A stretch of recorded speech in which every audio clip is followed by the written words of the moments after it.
Hey, what is up, everybody? It is your friendly neighborhood BJJ podcaster, Rafa Esparza, coming to you with a live fight companion for UFC Fight Island This Many. Does that work? Or do I do this? Nah, that one works fine. Anyway, we have a great night for you. I hope that you're enjoying the fights thus far in. We've done some preliminary coverage, but we are also going to be here all night for the main card. We have 5 amazing fights for you. At least 2 of them that are going to be super good. Can't promise anything. Hello to our friends over on Instagram. This is your friendly neighborhood BJJ podcaster, Rafa Esparza. Join us now. If you give us a like and a share on our Facebook, we will give you a cheers, aka a toast, just like we do all of the fighters who get finishes within regulation. Also, I should mention this. If you also give us a subscription on YouTube and we see it, you are more than welcome to send me a copy of some kind of verification, but we will also give you that toast on air as well. I want to thank everybody for tuning in right now. Also to our friends, look at that. Howard Shaw giving us a like. Christopher James Velez, so much love around. We are about to get there. I just saw it just shared and liked this. We will take care of you in just a second. We are starting with the action. Give me the toast, Raffle. Let me do some play-by-play, and when it's slow, I'll get you a toast. That's how this works. You got to stick around for a few seconds. We are starting off very quickly. What is up, Howard? Cheers to you, sir, out this way. Look at that. Rip Fit Yoga. You're too fucking fit. That's too much.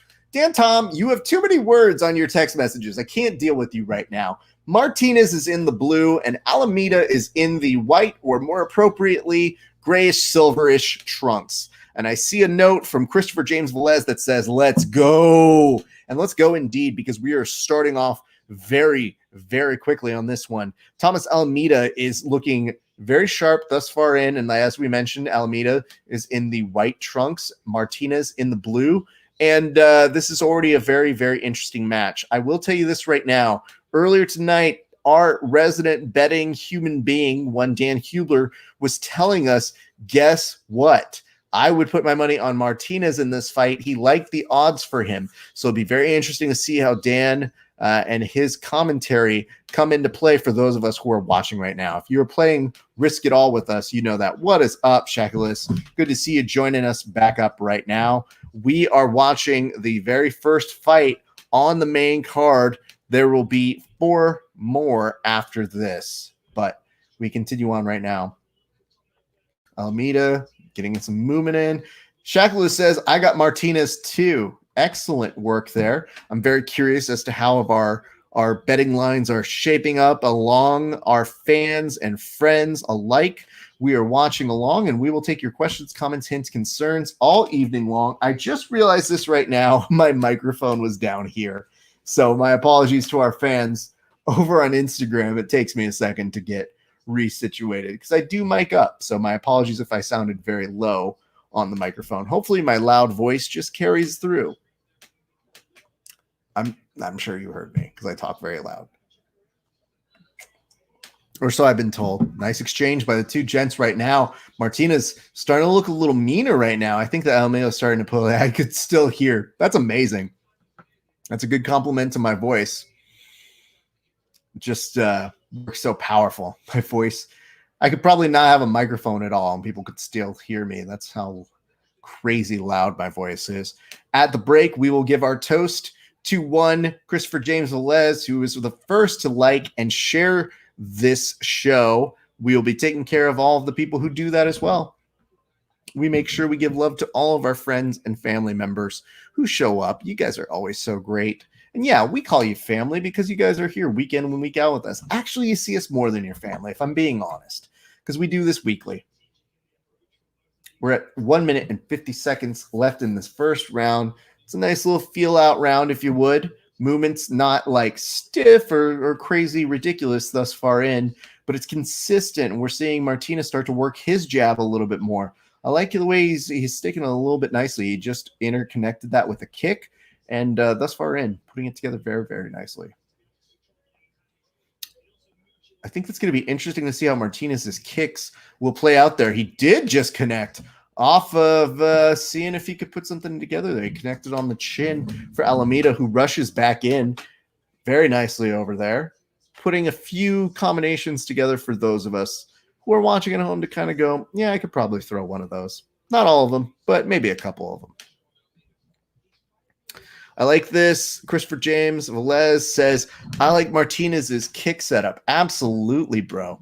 He's really setting that up nice. And you do see Alameda starting to respond a little bit more to it each and every time there. So it's a beautiful, beautiful work over this way.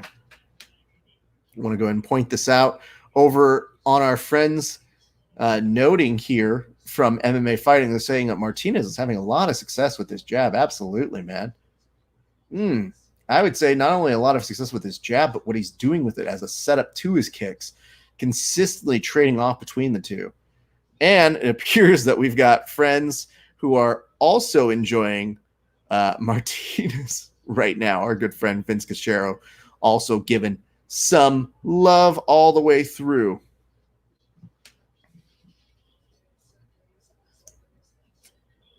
All right, nice kick. Counter jab specifically. Thank you, sir. That is actually accurate. All right, we reached the end of the very first round. Woo! Good stuff. What is up, Gabe? Much love to you, bro.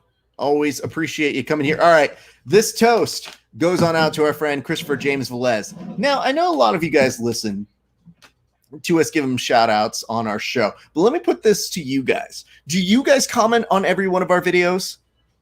No. You know who does? Christopher James Velez, because that's the type of human Christopher James Velez is. And I'm not saying that you guys are lessers. I hope that you don't think that. You might infer it when you know that this man comments on every single one of our videos on YouTube. But you know what? I'm not going to say that he's better than you. I'm just going to let the results speak for themselves. Cheers to you, Christopher James Velez. Much appreciated, bro. And I know some of you might be thinking, Raph, this glass is looking a little empty. Fear not, my friends. I come prepared. I have a flower in the kettle from Wayfinder. It's nicely chilling over on the side. That will be my next beer of choice as we go to the second round. And they didn't really have much pomp and circumstance. We're just straight into the middle of it as they remind you that Khabib and Gaethje takes place next weekend. So do not forget that. Next weekend, we will be here early. Raph, you are too kind. No, you're too kind, sir. And granted, I won't be kind when we roll because I'm going to cheat a lot. I'm going to beat you up really, really badly. No, I'm just kidding. I've seen you roll, dude. You a beast. You good stuff. All right, we continue on. Appreciate everybody tuning in. Please keep us in the comment section. Let us know what you're thinking, what you're feeling all the way throughout this fight. Second round of Alameda and Martinez. Martinez getting high marks for not only his jab, but his counter jab. Thanks, Mike. And for a number of you who seem to be appreciating as well as his kicks that he's setting up as well. I also want to give some shout out to his hair. Let's get that like old school doo-wop band cut that he's got on his face right now. Dude could have been singing for the Four Seasons back in the 50s. And Joven is coming in saying Martinez by TKO. That would be fun to see. I'd like to see a TKO. I'd like to toast him too.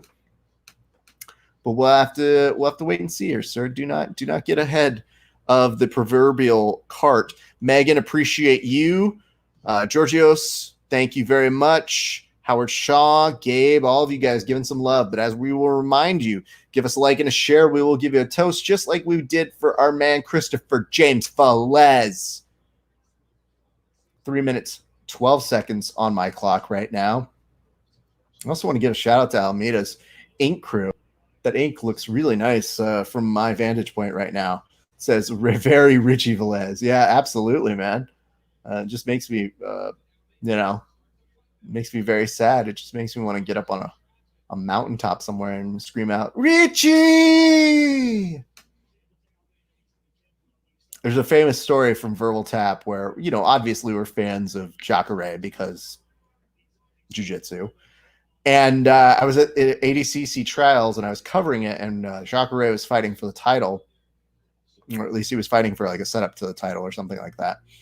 And he lost. And I got really sad. And I was mat side and I yelled out, just like La Bamba at the very end scene, Shakure! And like sadness, and everybody looked at me like, what happened? I was like, he didn't win, and you want him to win because he's so good at jiu-jitsu, and I want jiu-jitsu people to win titles. So it's our real life adaptation of that. Meanwhile, back in the octagon where the action is taking place, Alameda did tease a little bit of a takedown there, but didn't really make use of it all that much. Good combination. Oh, good knockdown over there by Alameda. Martinez was rocked for a split second, but immediately got back up. I'm going to go ahead and credit that to the pompadour that he's got going on right now. You got the Four Seasons backing him up over in the corner. You know, I think that'll be a guideline for me. If you're going to be in my corner, if I'm fighting, you also better be singing doo-wop with me and back me up in perfect harmony, you bitches.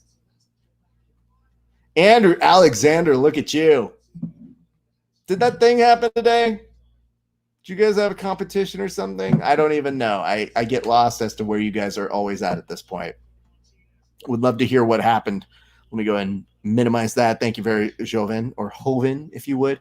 On the strikes, you were seeing 22-12 as opposed to 13-6. Martinez looking very sharp and very, very solid thus far in. So Dan Hubler looking very solid. However, Alameda is not out of this by any regard. Alameda, with that knockdown, had to be very concerning to Martinez just in terms of the power and how you have to respect it all the way throughout.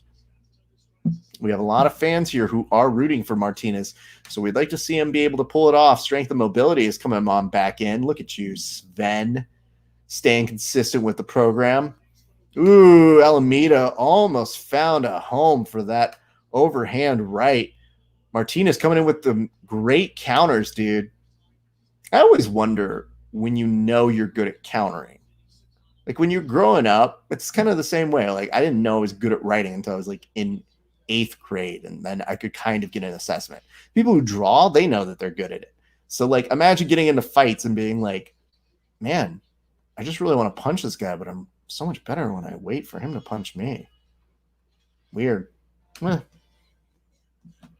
Frankly, in some ways, terrifying. Hoven, I appreciate the like. Okay, so if you guys give us a like and a share, as we mentioned, we give you a toast on air. So I'm going to do a quick little audit to make sure we're not missing anybody. But if I do miss you guys doing it, please get at me in the comment section. I see there's a second share. Look at this, and this share just came right now from our good friend Adam Woods. This toast is going on out to my buddy Adam Woods. Now, little known fact about Adam Woods. Adam Woods actually named his son Owen. And I don't know if you guys are putting one and one together, but yes, I'm a pro wrestling fan, and so is my good friend Adam Woods. Named his son Owen, I'm pretty sure, I think I've heard him say this a few times, but as a tribute to the one and only Bret Hart and the Hart dynasty of all of professional wrestling, naming his son Owen in honor of the late great one Owen Hart, Stu Hart, that whole family. So cheers to that. That's a true committed pro wrestling fan, my friends. So cheers. People would always be like, hey, listen, who's got the best sharpshooter in the world? I was like, well, obviously it's Bret. Okay. They'd be like, well, who's got the second best? And Sting, that was his finishing move. They'd be like, well, he's got to be second. I was like, actually, it's Owen. So, Owen Hart, a beast, bro. Don't sleep on your Owen Harts ever. One of the most charismatic people to ever grace the squared circle. 4:33 in the third and final round right now here, fam. Nice setups all the way through. And I think Alameda's got some work that he needs to put in on this fight if he really wants to even things out. So it'll be very interesting to see how he plays this third and final round. Let me see. According to Woods says, Jonathan Martinez looks like a Simpsons character. He does kind of. We were talking about the pompadour and how he kind of looks like he sings in a doo-wop group in the 50s because he's got that Frankie and the Four Seasons kind of haircut. Don Stoner, Owen Hart legend. Listen, you know what? The thing that you just told me right now, though, Don Stoner, with that is, I didn't know I was going to have this all the way through, but now I know you're a pro wrestling fan. So when we end up getting the opportunity to roll, now I know pro wrestling moves are on the table. So You just told me a little bit too much there, friend. I was probably not going to have too much for you, but somebody's getting put in a sharpshooter for sure. And it says, everything you said about me naming my son is true. Well, again, I know you've told the story. It's more your story than mine, so I don't want to misrepresent it. What's up, Jits Mom? What's up, McDojo Life? Thank you very much for the shout out, by the way, my friend. I appreciate you. I know you're always out there putting out content, and you are a friend of the show, and you will always be a friend of the show. Shakula says lion tamers all around. I like a lion tamer. It's a good finishing move. It's not better than a sharpshooter, though. Let's be real here, kids. Sharpshooter actually has real application. You can really do it. Lion tamer is way harder. Lion tamer, you got to get that elevation, knee to the back of the neck. It's not quite a Boston crab. Let's be very clear. They're very different moves. So appreciate y'all in this. All right. 244. Nice knock by Martinez, who staggers Alameda ever so quietly back around. Now Martinez is very much chasing Alameda, who I think is feeling the pressure being put on him a little bit. Martinez's consistent output here has been something to note. And it says, Christopher James Velez says, dude, these punching combos, absolutely, sir. It's going to be something that's going to be really fun to kind of tape study in the future. I'm pretty sure all of us are very much going to appreciate that when we go back and rewatch this fight. Alameda coming back a little bit, though. Look at this. Martinez coming back in with the kicks. And listen, dude, if you are ever in trouble, you have to really rely on everything that was getting you to the dance thus far in. So very much appreciate everything that everybody's putting together here. 145 on my clock, hopefully yours. Martinez being relentless with these kicks, switching them back and forth. So he's going both high and low. And I think that's due in part to probably keep Alameda at a distance. He does get on the inside, comes in with a right hook, does connect. They split apart once again. Definitely staggered him right there. Woo! Alameda still in this, though. Jesus Christ. It's been a fun fight, too. I like this one.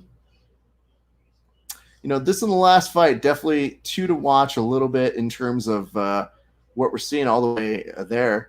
Is that Seem Stressful Husband? That is a name. Seem Stressful Husbando. Okay. Interesting name. I'm just saying, you know, there's a lot of ways you could sign up on Instagram. I'm not sure that's going to be the first screen name I jump to when I'm putting this together, but, you know, props to you, bro. Last 37 seconds of the fight, round 3 significant strikes. It's dead even, 24-24. Martinez might be the one to have some to give, but we've seen crazy shit happen here tonight. You don't want to coast on it. Martinez gets a nice crack right there. Martinez is looking really good, man. Good on him. Dan might come up with a win here in terms of what he was suggesting people should bet on. And it says another robbery coming. Judges suck. Ooh, Martinez is able to stuff this takedown as we get to the end, but Alameda does so with at least one last knee to the body. They give a nice exchange, a great hug. Look at this. Everybody's friends at Fight Island. And in this little infographic, we see that Martinez outstruck Alameda in every single round. Okay. Good on Martinez. Do you guys have this any other way? Do you have Martinez winning every round? I would love to hear it in the comment section as we continue to watch what's going on. But as a quick little reminder, if you guys don't mind giving us some likes and shares on Facebook, we'd appreciate it. Helps keep this thing going. And you know what? Helps keep me drinking. Honestly, the more toast I have to give, it's more alcohol that goes into this body, which, let's be real. If I'm only drinking like one day a week here, at least make it worth my while, is I think what I'm trying to tell you. Not doing this all the time. I got a note here from Christopher that says Martinez wins all 3 rounds. Don't disagree with that. I think he should get that one all the way through. It says, I don't know how it gets scored any other way. Don't do that. Don't you put that evil on us, Ricky Bobby. We've seen some weird shit happen here tonight. What's up, Korean Zombie? Wait, hold on. Dan, did you show up just to tell us that you won and that you were right on this fight? What am I drinking? Well, I'm starting off with Hula Moon, which is from the good folks over at Trademark Brewing in Long Beach. I have a note here that says, Dan says, yeah, I knew, motherfucker. It says, yes, closer than 30-27, but actually 30-27, if you get what I'm saying. I guess so. That's fairly self-explanatory. So let's find out as we go to the judges right now. Let's see how much Dan was telling us to put on this one, just to remind everybody, so that Dan can show up here and get the due bragging rights he does deserve. He told us tonight, if you bet 5, you will win 6-10. Let us see. Unanimous decision. Look at that. Johnny Martinez getting a win here. And guess what? I believe, Dan, that puts us back into the official win column. So we are back at plus action here on the show.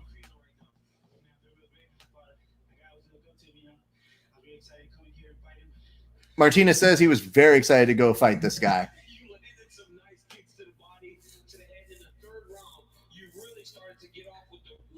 So now DC is asking about the left hook and specifically getting into the fight element.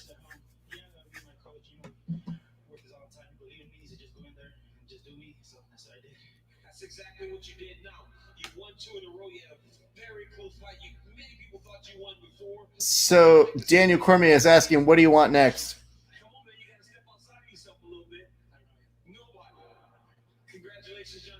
Oof. Another not significant moment in DC post-fight commentating. Jesus. What do you mean step outside of yourself? What the fuck does that mean? Buddy, you got to step outside of yourself. Huh? My Ghostbuster? Like, what the fuck does that mean, DC? Boo. This is why I tell you, keep DC on the fucking telestrator. This guy's fucking... Sorry. Broadcaster moments. This is what happens when we watch other people on the microphone. Very aggravating. All right, let's give some shares. Let me make sure I'm caught up on everybody who's been sharing us thus far in. Again, soups appreciate everybody who is watching along with us here tonight. Look at this. We're having some great notes. I've gotten some friendly observations and little comments from friends who have sent us very, very nice well wishes. I can't believe fucking Dan. I'm going to screenshot that right now. Dan showing up just to get props for telling people to bet on Martinez. Let's see how Dan does tonight. I'm very proud of the work that he does. In case you guys are not catching on, what I'm referring to is that Dan Martinez actually shows up at the beginning of all of our broadcasts, and we do a segment on the show called Risk It All with Dan Hubler. So when Dan shows up, he walks us through what the betting line should be, and he picks 3 to 4 fights that he thinks, hey, pay attention to these 3 fights. And more importantly, look at parlays or inline betting that happens in between rounds. So he walks you through it. It is the beginning of all of our shows now. He's been doing it for about a good 5-6 weeks with us. And he's plus on money with us. So I'm just going to tell you guys, you might want to take his advice. Dude kind of knows what he's talking about.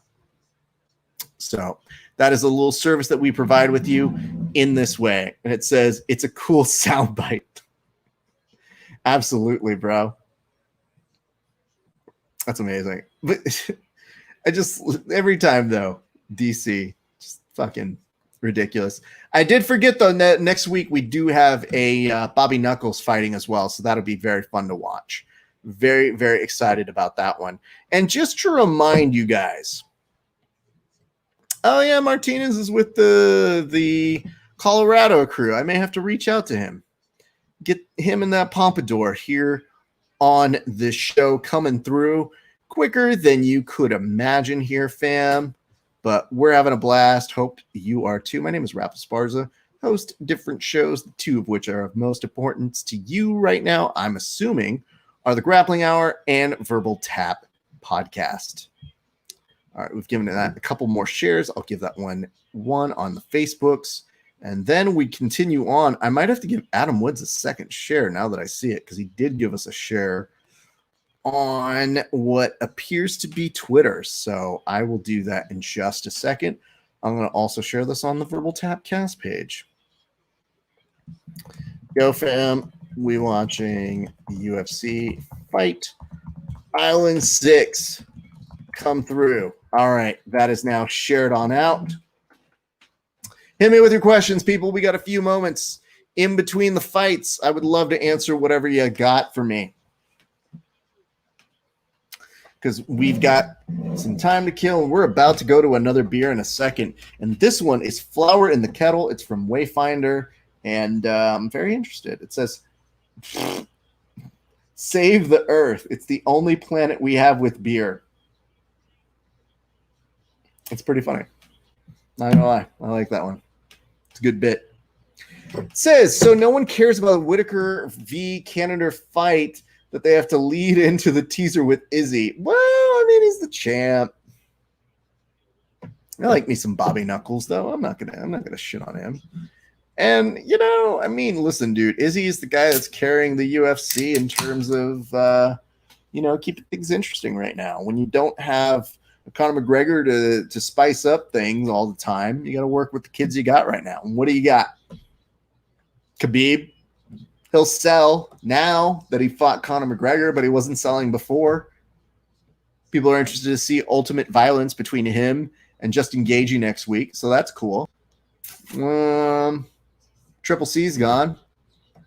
He wasn't selling. Sold decent enough to save a division. So sometimes you need somebody like an Israel Adesanya that kind of gets you interested and keeps you engaged. So, I mean, Stipe, he does some business. But at least when you're talking about fighters who go out there and run the media circuit, you will get good returns with Izzy. So I see why they put him up there. All right, just to remind you guys, Dan Hewler was telling us that Claudio Silva is the way to go on this next fight. So I'm not going to put words in Dan's mouth. I'm just going to show you the infographic so that you can make decisions for your grown-ass self right now. Here's the note. This is what Dan put up a little bit earlier, and this is for the people watching on our on our Facebook, YouTube, and Periscope. And he already gave you some money back right now. So you bet the $5 to win 610. So that is off of Jonathan Martinez. Okay, next is coming up is Claudio Silva, and it is bet 5 to win $6. So that is the note that he had for you on the betting lines a little bit earlier today. Throw me your questions, throw me your concerns, throw me your thoughts. I'm interested to hear them all, my friends. Also, there's something else. I think there's the Sapatero, which I didn't get to see all the way through. I might take a quick look to see if that is still going on in a minute. But coming up next, we have Claudio Silva and James Krauss. So I will be very excited to see you guys on this fight as well. We have 4 more fights here, kids. I'm going to put something in the comment section in just a second, but that is the next fight that is coming up. And more importantly, I got to do a second toast for Adam Woods. I do not forget our debts. I make sure that we take care of them at every step of the way. So hopefully y'all are having fun with us as well tonight. Just as a reminder, tomorrow we're going to do another fun installment of Over Under Kevin, just without Kevin, is I guess really what it's coming down to. Kevin got married today, so we're going to give him the week off. And hopefully y'all will tune into that. I think we might do it live. We're testing it out. We might get that. Would you guys be interested in seeing Pick'em, an over-under Kevin without Kevin live? Because we'd be willing to do that. I know people are at homes on Sundays. That's what Nielsen ratings tell me. I just don't know what our audience does on Sundays. We don't really do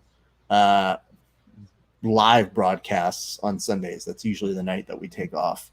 So y'all tell me. Because if you ain't showing up, I'm not doing it. It's really what it comes down to. This beer was good. I did like this. So props on over to our friends over at Hula Moon. This is actually a very nice, fun beer. I dug it. I appreciate it. I will tag them again tomorrow. Yeah, that was 7.2. All right. I dig it. And let's see. This is a very interesting fight indeed. So lots of rear naked choke finishes for one young Silva. James Krauss obviously has been keeping a monster factory worth of people. Christopher James Velez says, I'll be there. Dope. Dig it. All right. His fight with Trevor Giles. Yep, that was a great one too. All right. Claudio Silva, also known as Hannibal, versus the James Krauss, which is a terrible nickname, by the way, if we're just being honest. You'd be like, Raph, what's your nickname? The? Huh? That's the Raph Esparza. Okay. Do you have a second nickname that we could maybe refer to you by? Cool. All right. Let's see how this one tastes. I'm very intrigued to see how it plays out. But so far, we have, we started off nicely with the beer that we had in hand a little bit earlier. But this is, again, Flower in the Kettle, hazy IPA. We'll do a quick little ad insert. And this is a weird part. These aren't actually like brands that we have sponsorships with or that we imagine we will. Would be dope if we did, though. But we want to make sure we give due props and credit to the folks who always give us very nice beer so that we can do shit like this with. Is there a Jits King tonight? Oh. I like this. Mike says, I was gonna pick Krauss till his nickname was The. I love it. All right. Here's the live promo read I will do for this.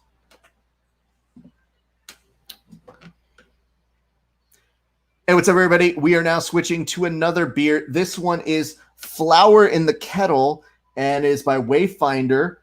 Looks dope, but my favorite element of this is that it says, save the earth. It's the only planet we have with beer. That's good. That's good marketing by them. I appreciate that. We are continuing our coverage right now live for UFC Fight Island 6. Catch it at Verbal Tapcast or on any Grappling Hour platform. See ya. Pro. One take. Did it. Though you guys have seen me do 2 takes on some of these. It's difficult when you do these things live and you are drinking where you go, I don't think that sounds right. I should probably do it again. But I am live. So kudos to myself. Appreciate y'all. Again, a like and a share on Facebook gets you a cheers, a toast. And if you give us a subscription on the YouTube, same thing. So just tell me who y'all picking. Shackleus is already here, is already telling us he was going to pick Krauss. So, guess he's not. Who y'all got? Reach me in the comment section.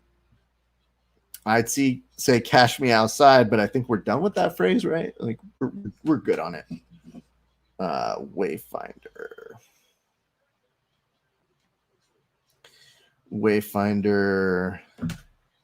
Family? Wayfinder beer. There we go.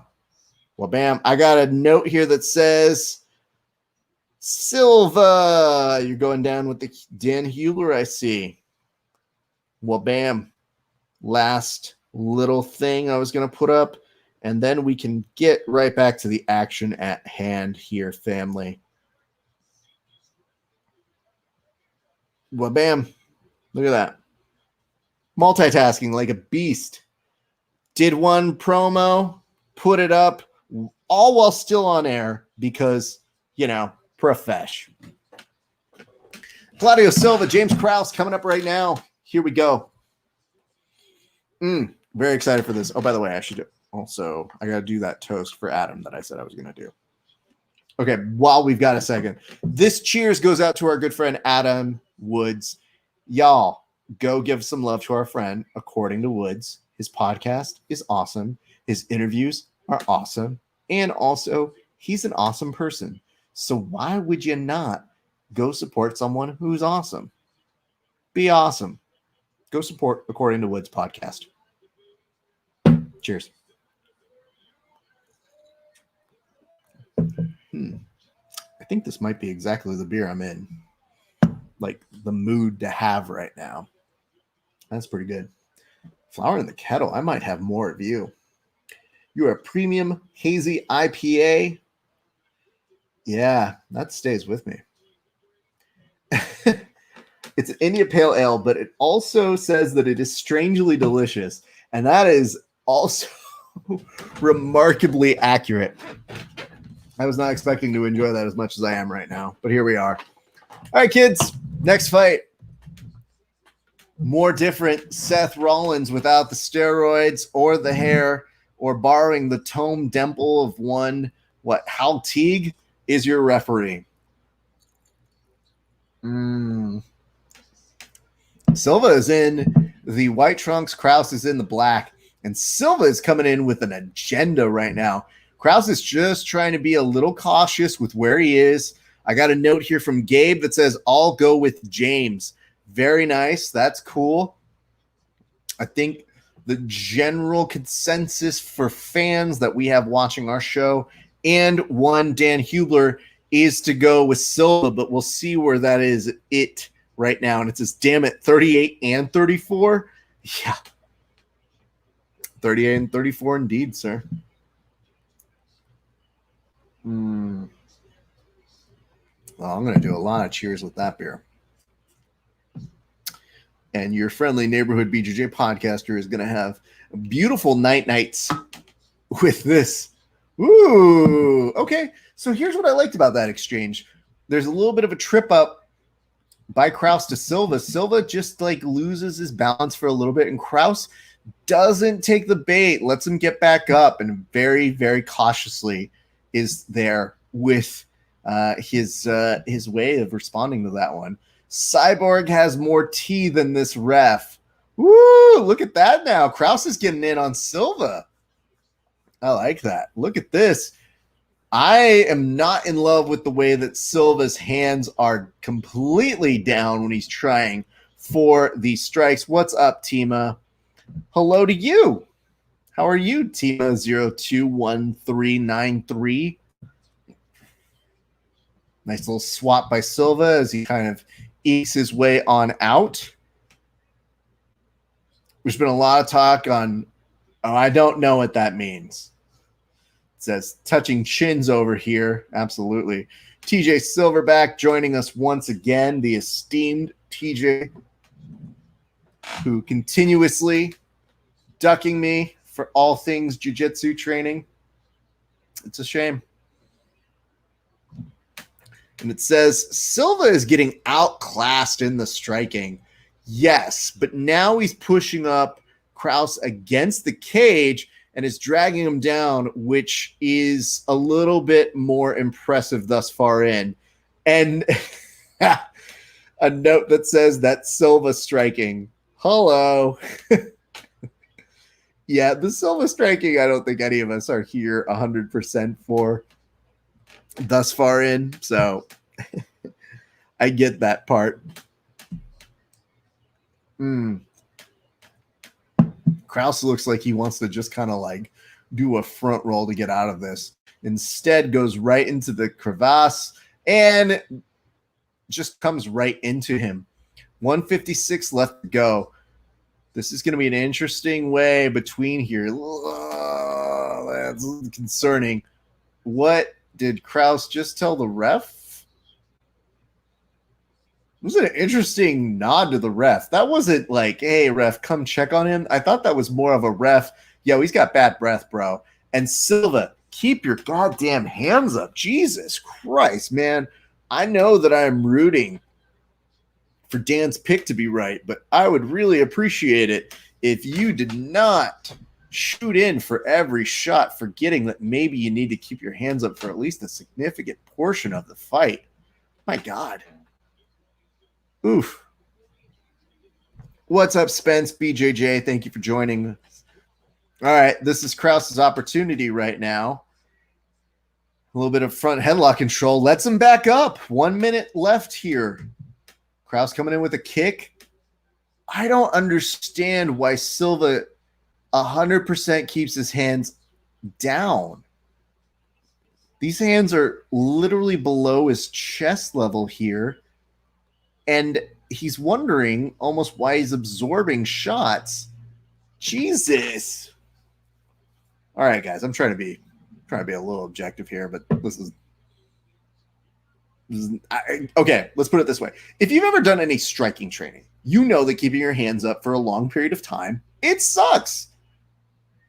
I would say if you were a fighter, kind of comes with the job description.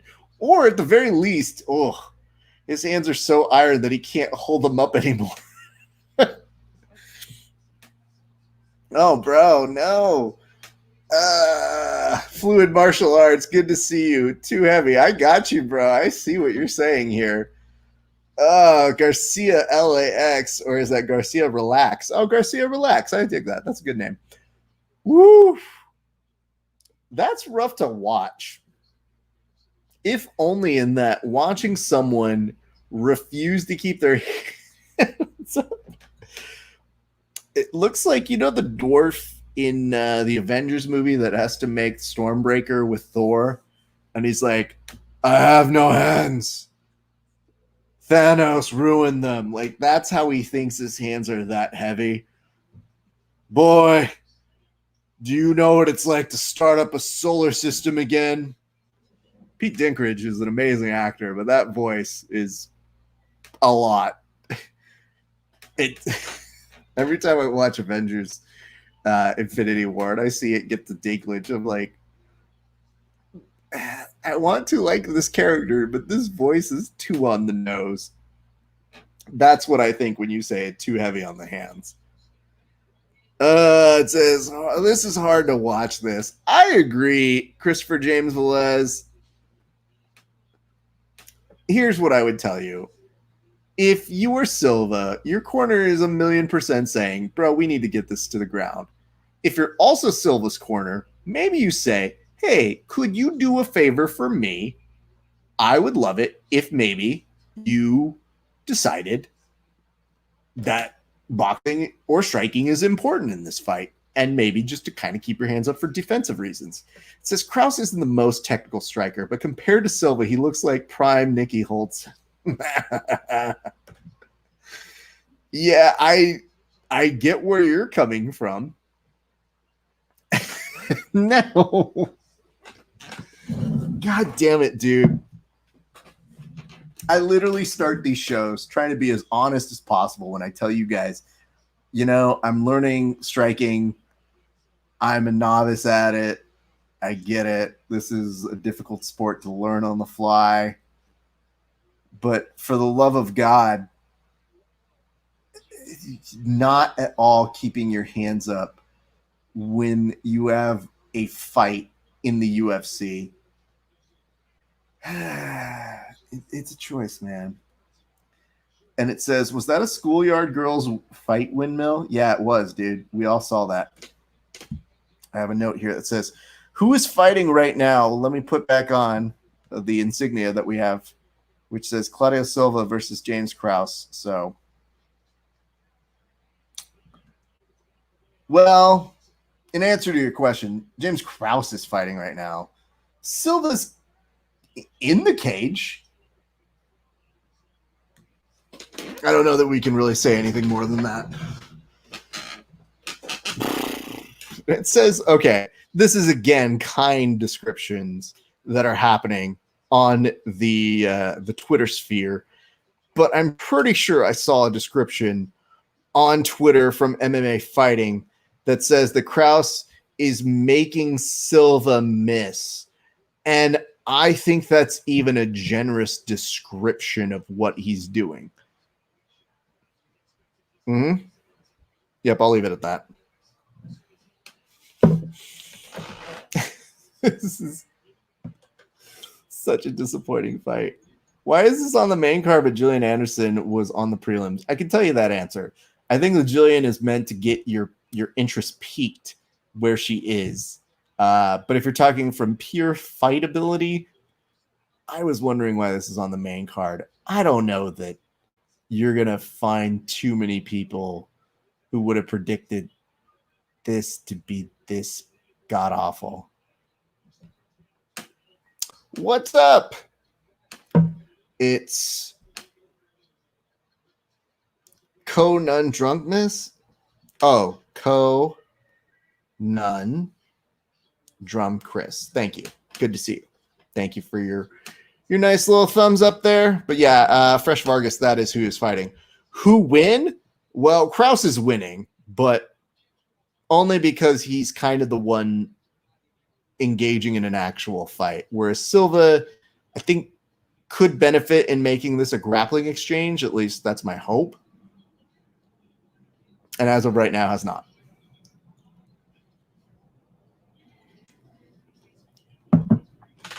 This is also why I don't do striking with TJ, because I feel like this is what it looked like with me and him striking. Ish winning. Yeah.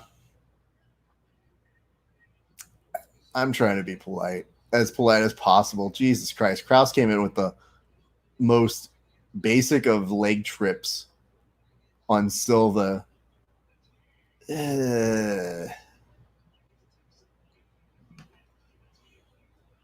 I mean, Krauss hasn't knocked him out yet.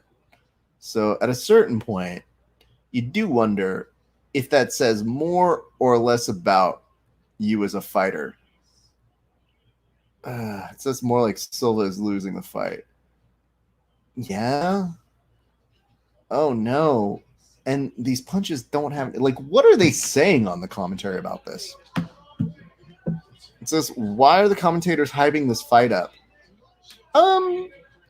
When you are on commentary, you are trying to do your best to save and salvage shitty fights. Oh, okay. That was not a bad combination from Silva. I'll give him that. Last combo. Knee. Good one, too. Okay. This is sad. Last 30 seconds is getting sloppy good. If you're just joining us right now, this is not a good fight. We're all doing our best to get through it. What's up, the BJJ Physio? Yo, if you guys really want to find out great stuff about grappling and y'all want to get in on some good intel on how to keep yourself safe and smart as you train, go over, follow on Instagram, _BJJ_physio, PHYSIO, and give them some follow, man. Like, they're good people. Eddie Law says, why did nobody tell me this was the fight to go grab a bite, a beer, and take a piss? Eddie, I don't know. I feel like I failed you on this. I'm so sorry. I don't know what to tell you. When you have a fight companion, you try to fill as much time as possible, and this is not good. I don't know. Well, okay, Silva's doubling down. I'm trying to just be aggressive here. Appreciate the shout out. Well, I appreciate you, bro. You're good people. They also do. Ooh, there's a leg sweep that Krauss ends up getting up like it was nothing from. They also have a very, very great website called downtoroll.com for those of you who are in compromised areas where training is not really happening. I would encourage you guys to go do that, downtoroll.com. You can find training partners during the era of COVID. They're wonderfully, wonderfully smart, nice people who are encouraging people to get together during a very difficult time to train. And sometimes you could be in a spot where you don't have a place to train. So downtoroll.com, cannot say it enough. Find yourself a training partner, get out there, get some good training in, and find out that some people have mat space. Because right now, I would kill to have mat space so that I could go and beat up, what is this, TJ? TJ even left right now so that he knew. He's so scared. He's like, Raph, I don't want to train with you. I got to run away. Yes. Eddie, I have good news for you. I think you are the comment of the show thus far. I know we're still early in the show, but this is a bad fight, and we're all working to get through it.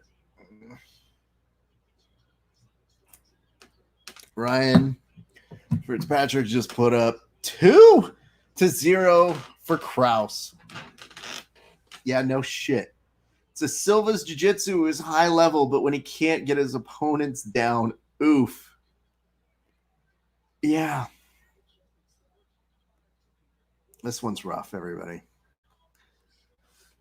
Christopher Velez says, where were these leg kicks before? I don't know, man.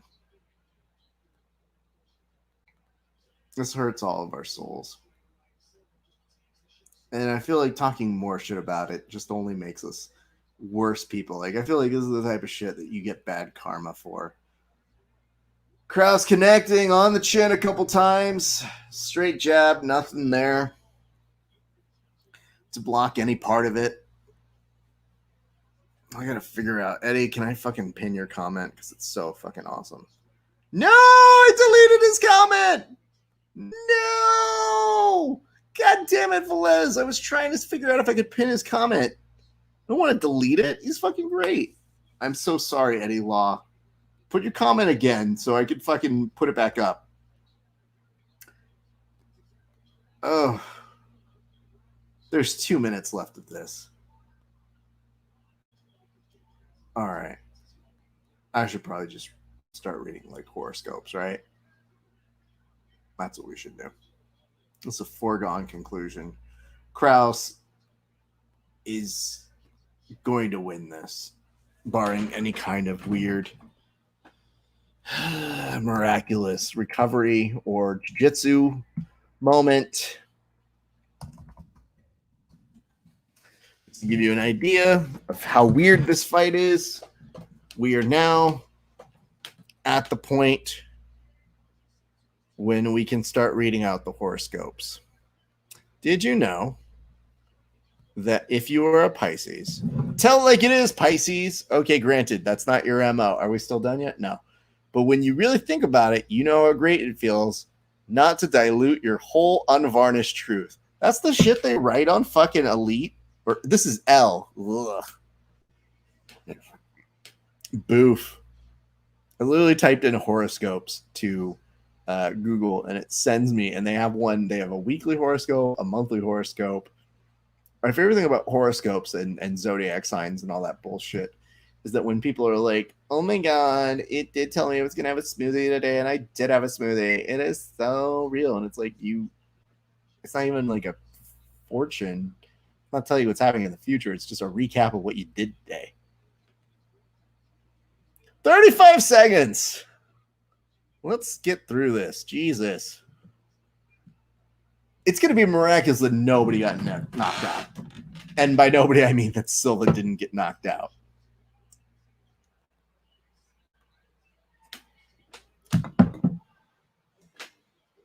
The referee stops it momentarily, I think, to check on the mouth guard. Nothing else is happening. That's really good.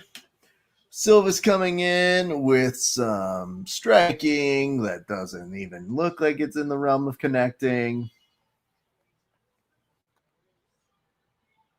The exchange looks. Silva comes up to jump on top of the octagon.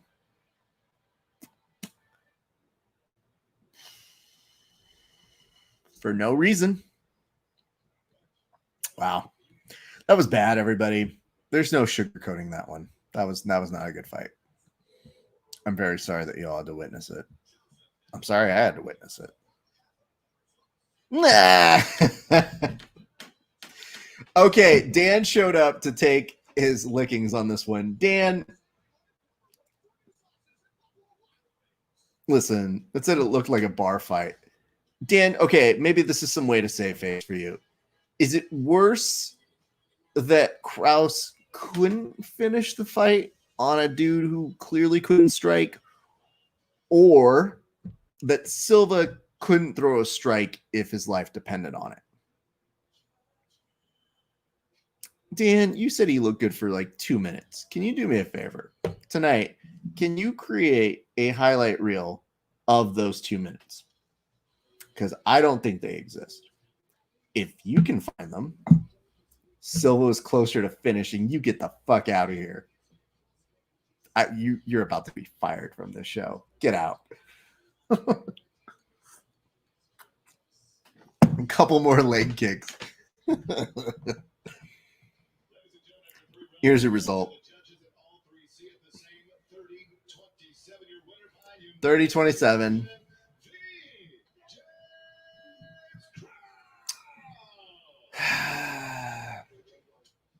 So split decision. This is it was not a fantastic performance.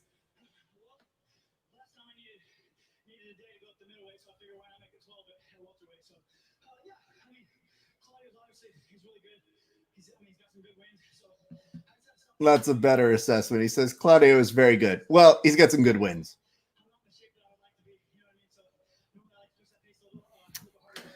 Krauss says he'd like to push the pace normally a little bit better, but he didn't quite feel at the weight that he would normally be able to do that at.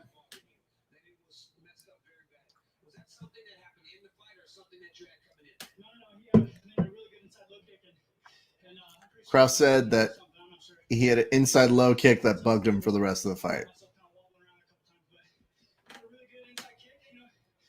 Oh, look, it's TJ back again.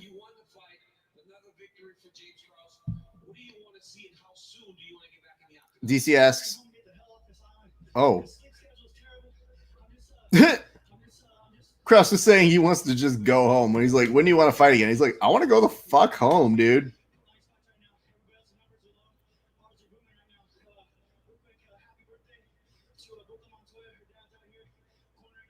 Okay. No one gets cheers. In fact, that's one of those fights where I feel like they owe me a beer.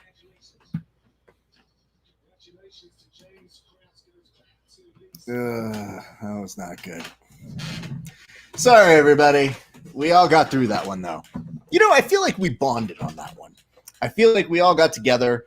We said, okay, you know, we did some fight LSD.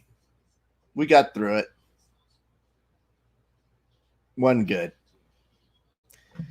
Let's talk about this next fight. So bad. Jimmy Crute versus Modestas Bakosas. This is as good as it's going to get tonight. I'm in a mood. After that last fight, I don't think I can have anything regular or normal to refer to any of these fights by. Oh, look at this. I got my Amazon delivery coming in pretty soon. Good for me. Oh, everybody. It has been a fucking weird ass fight moment in the past few minutes. Dan, if you are still on, I forgot to ask you. No, I don't think he's on anymore. Fuck Dan. Well, Dan tried to make you some money on that fight. He did not make us any money. So I don't think we could have really blamed him for that one. Though I would like to. And actually next week when I bring him back on, I might still be mad about it. But next week I might also be way more in the mood of just talking about all things UFC 254. Look at this. Dominick Cruz, the only one with the brain in the UFC on the commentary team, breaking it down for all of us to watch and how to get technical finishes. Christopher Velez says, sorry, had to order food. That was the right time to go. Jimmy Crute coming up next. He is 11-1 and 7 first-round finishes. That'll be interesting to see how he interjects those in. And so I'd ask this. Wesley, how is the training going? Did you end up getting back, man?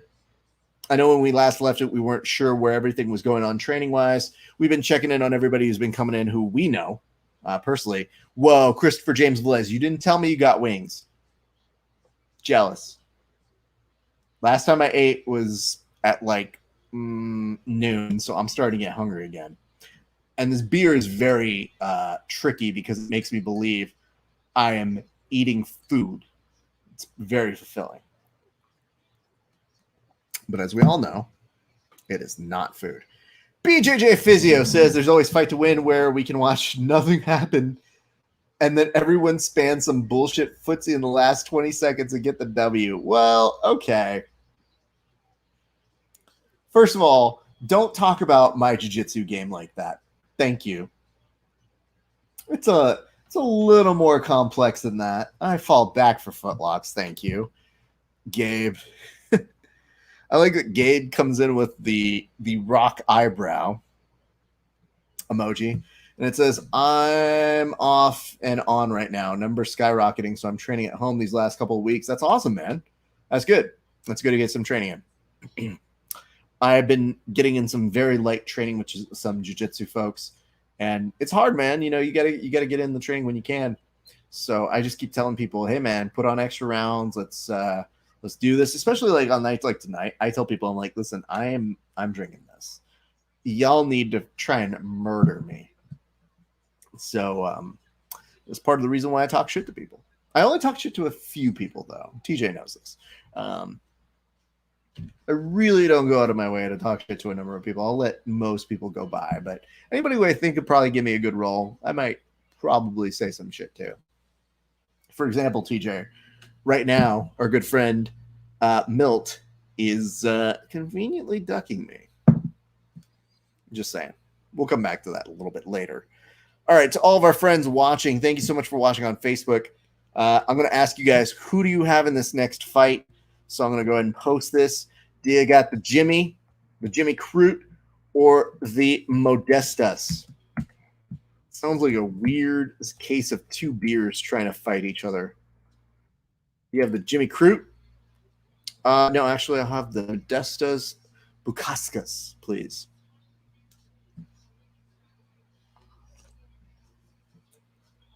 Look at you, Michael Ball, coming on back.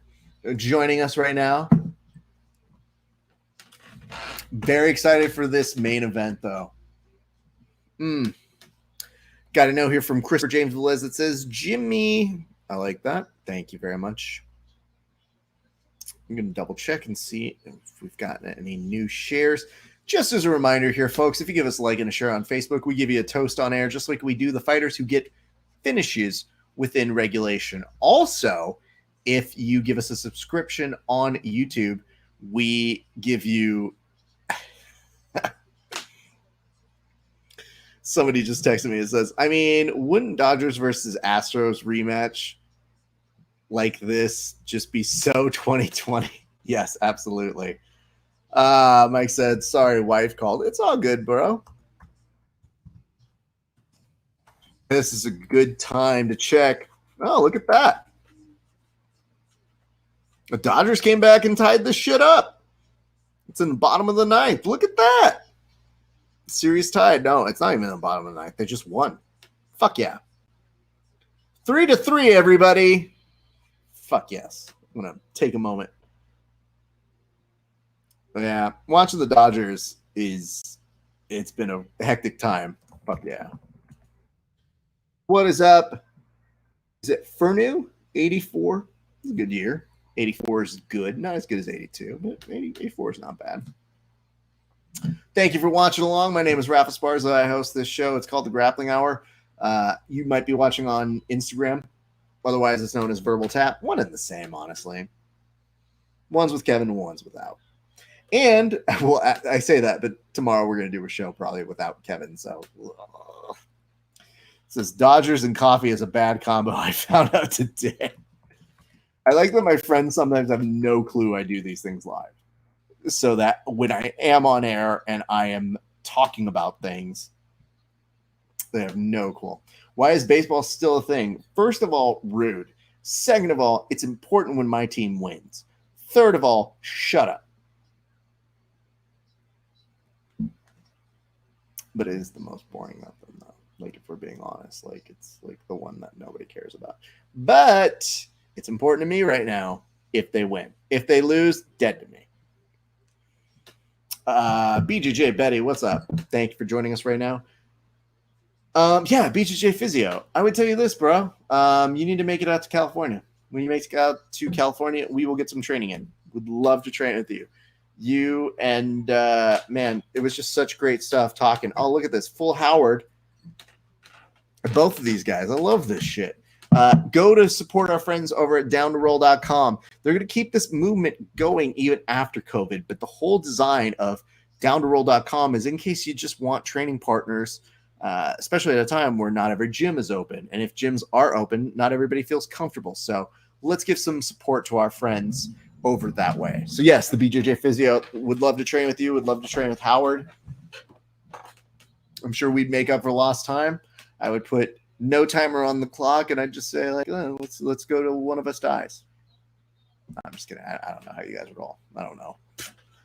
I just know that today, before coming to do this, there's usually a grappling class after I do some striking training.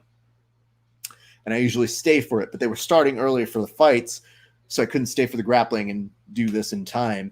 And everybody looked at me, they're like, "You're not staying today? You're not gonna roll a little bit?" And I was like, "Nah, I gotta go." I was like, "Nah, I gotta go do this stuff and be back here to be a host." And they're like, "Yeah, but it's jiu-jitsu." And I was like, "Yeah, dude, shut up. I know, man. It sucks. I really want to fucking train, but that just means less pizza today. Just means less being off your diet than you need to be." But I'm very much a person that just goes, don't set a timer, just fucking go. But I did call out the person who is the toughest role in the room because I get down like that. Sorry, everybody on Instagram. Oh, even on Facebook, too. My apologies. Just recharging this. So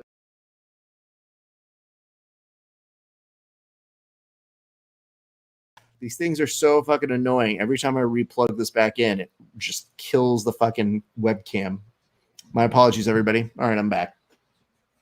But anyway, I owe both you and Howard some rolls, and we will find a time to make that happen. It says right now we're doing 90 to 120-minute sessions. It's mostly rolling and studying the rolls. We're using timers, though, 5-6-minute rounds. That's fine, dude. Usually if I'm training, like right now, I try to keep it in smaller groups, like you guys. But some I do timers with, and then some I don't put timers at all. Tomorrow, I'm doing like timers with a couple of my buddies. But then for one of the guys, I told him, I was like, don't put on a timer just because he and I are competitive. So it's going to be tough, dude. This dude fights also for a living. So it's a fucking bitch rolling with this guy, especially when he's been in camps training. And I'm just like, I'm not, dude. I am in better shape now, but didn't just happen overnight. All right. Speaking of which, Jimmy Cruz is now in the octagon, which means we're about to get things going on this fight. Very excited you guys are joining us. It is UFC Fight Island. This many. Is that many? Yeah. So as a reminder, if you guys give us a like and a share on Facebook, we give you a toast on air. Also, if you give us a subscription over on YouTube, we will also give you a toast on air, just like we do the fighters who get finishes within regulations. So do not go anywhere. I see right here, we've been asking people who they got. Mike is saying, I got Cruz. Believe that. Appreciate you. We had somebody earlier just saying they got Jimmy. We will see how this shakes out in just a few seconds, though. Ugh. Looking right now, Cruz is in the white trunks, and one Modestus is working on the takedown already thus far in. Cruz already at work, having one Modestus up against the cage, who does not look comfortable here. Because now I think about it, I can unplug that. And I can replug this one back in. Sorry, everybody. Speaking out loud. Oh, no. Knee to the nuts. That's not good. Begin the 5. I like that he waved it over to the ref to be like, I'm good. Thank you. Let me see that replay again. I don't know that was a low blow. I think he mostly just didn't want to be on that part of the cage. Got removed around to a place that's more beneficial to him. Time check. I'm at 4 minutes right now, my friend.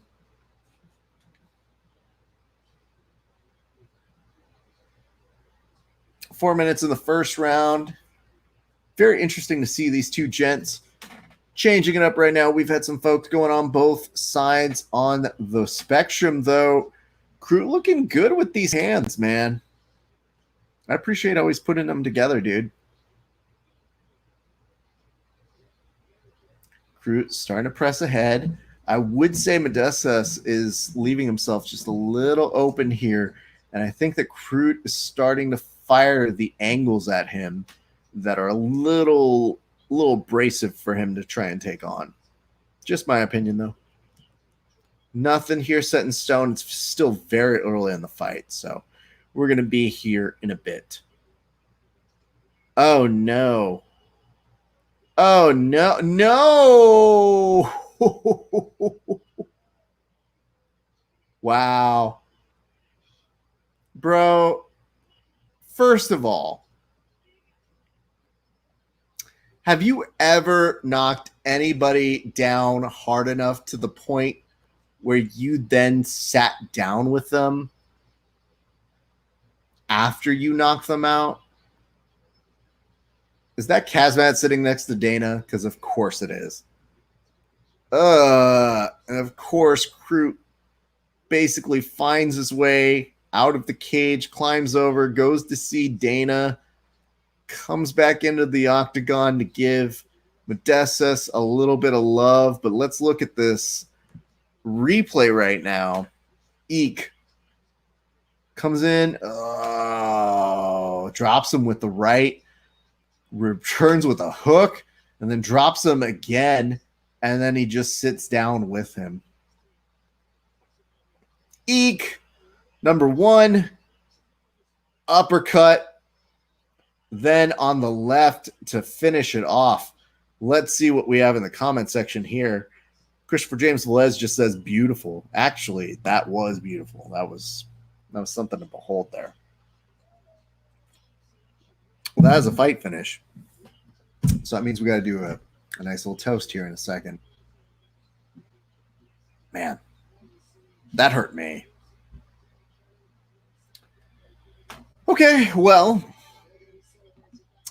they're 100% going to be celebrating. Not that just in a hotel, but in fucking life forever. All right, friends. Thank you so much for joining us. Lenny Cap just asked who won. That would be Cruz. So that would be one Jimmy Cruz who he just made short work of Modestas. Modestas, yikes. Cruz cringy afterwards, though. Mad awkward. Good finish, though. Yeah, I don't know, man. I've never knocked anybody out, so I don't know what it's like to do after that. I don't think it would have been my main choice to do, to like sit down and be like, hey, pal, let's talk about that. I did just knock you out. You good? Okay. Stay strong. Peace. What's up, Dan Maxwell? Hope you're doing well. We're watching us some UFC Fight Island 6, and in case you're just joining us right now, you did see Jimmy Cruz walk off with some amazing finishes. The BJJ physio says, Cruz White Claws waiting for him in the locker room, guaranteed. Absolutely, man.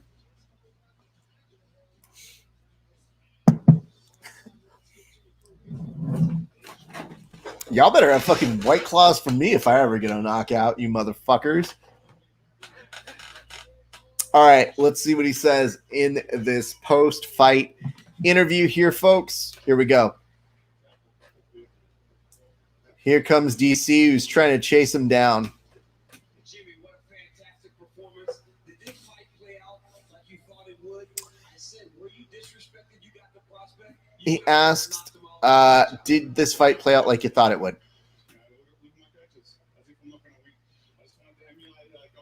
Cruz says, look at my coaches as if I wasn't going to win.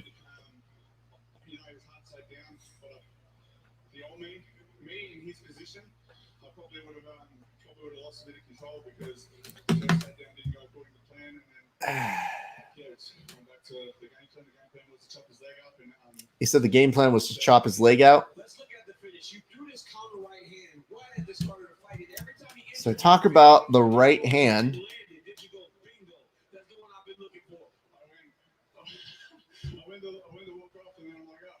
That fight's redeemed the last fight. Yeah, I agree.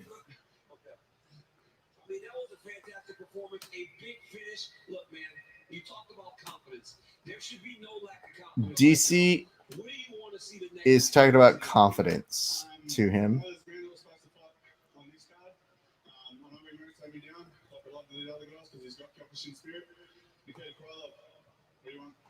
Mikhail Krolov is who he called out at the very end of that. Congratulations to Jimmy Cruz. Yeah, DC's got to get better at this shit. This is oof. These post-fight interviews are a lot to get through. Well, Jimmy Cruz, your winner. Okay, here's what we're going to say. This toast goes on out to Jimmy Cruz. Jimmy Cruz, dude, that fight was really, really something to behold. More importantly, look at that fucking right hand. 2 right hands, a left hand to put him down. I'm not so sure what you need to do when you go over to him after you fight and you win, and then you kind of grab him like it's a sitcom moment and you're about to have like the father-son chat. I don't know if that's something we're going to do in the future, but hey, man, cheers to you. You still pulled it off. Amazing finish, amazing fighter. Cheers to you, bro. I mean, how do we not talk about that? I would love to do a toast where I don't talk about it, but that's what happened. It's weird. But yes, as Christopher James Velez says, that fight redeemed the last fight, and that is very accurate. A good time to remind folks, we just did a toast for Jimmy Cruz, but if you give us a like and a share on Facebook, we do one of those for you.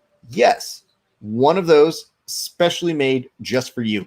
And if you give us a subscription over on YouTube, we do the same thing.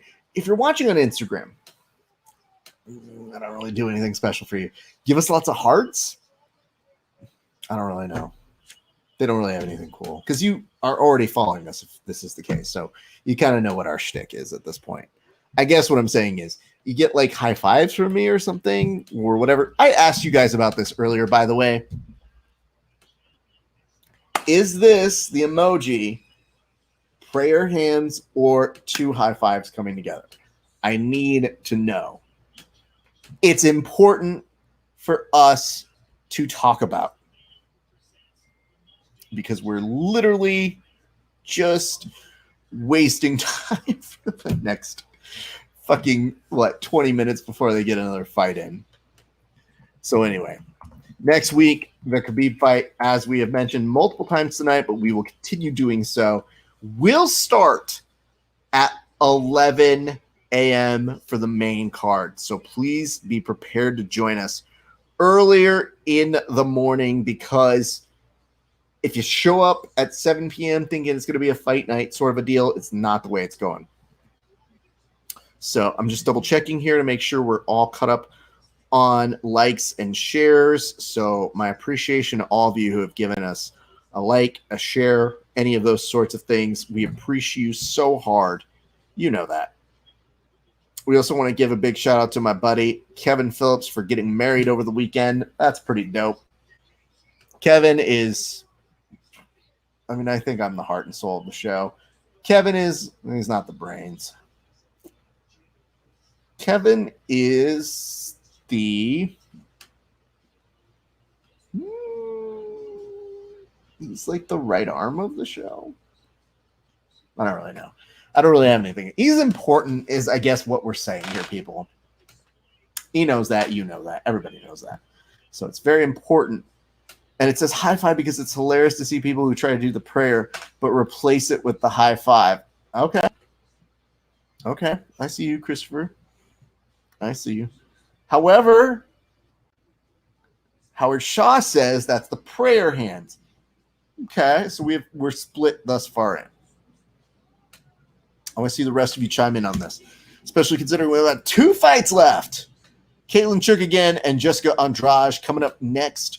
As I put that in the comment section in just a second, I'm going to ask who you guys have momentarily while they continue to plug Khabib. And it says he's the comic relief. We have over under Kevin because of it. I mean, I thought my job was to be the comic relief. He's the vessel? No. He's the left leg? No. Yeah, we don't know. We're going to figure it. Kevin is something for the show. By the end of the night, we'll have a working definition. What is this? Oh, this is the Hallelujah hands. You are the serious one? Oh no. Oh no, that's terrible to hear. I hoped I wouldn't be the serious one. I do the serious reporting, I think, but then I also do it in very important demeanors with a sense of, yeah, this is dumb. You should know why it's dumb. Central nervous system. It's not bad. The central nervous system isn't 100% off of it. Yeah, I just always think of it. It's like, who's the heart of the show? Well, it's probably me. Who's the brains of the show? Also me. For years, Kevin would never get mad at anything on the show unless somebody mentioned that he wasn't the best looking member of the show. And that was the one that would cut him deep. So we learned very quickly what was the one thing that Kevin did not really like hearing about the show in that regard, because he literally has fielded a number of jokes all throughout the years. With the minute you say, I don't think you're as good looking as you think you are, and Kevin was like, take that back. You take that back right now, you dick. No one says that to me. So it's something we learned over the years. Here we go. Putting it out on the Facebooks. Join us for the co-main and main of UFC Fight Island 6. And Kalen Chuk again is about to come in right now, 14-3. Beautiful work over on that side. Love this. What's up, Master Regiment Ty? He needs to be the ring man. Kevin would love nothing else than to be a ring boy man. I don't know what you call him. He would do that shit in a heartbeat. Benjamin Zapata says, go Brian T. City Ortega. Hashtag Gracie Jiu-Jitsu. Zapata, I ask this respectfully to you.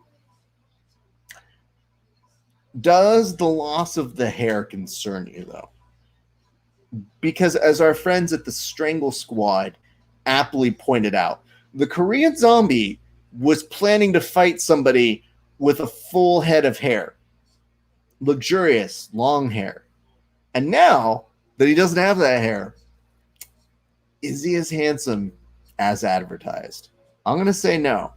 What's up, Brave Wild Rabbit? Thank you for watching. We're watching UFC Fight Island this many.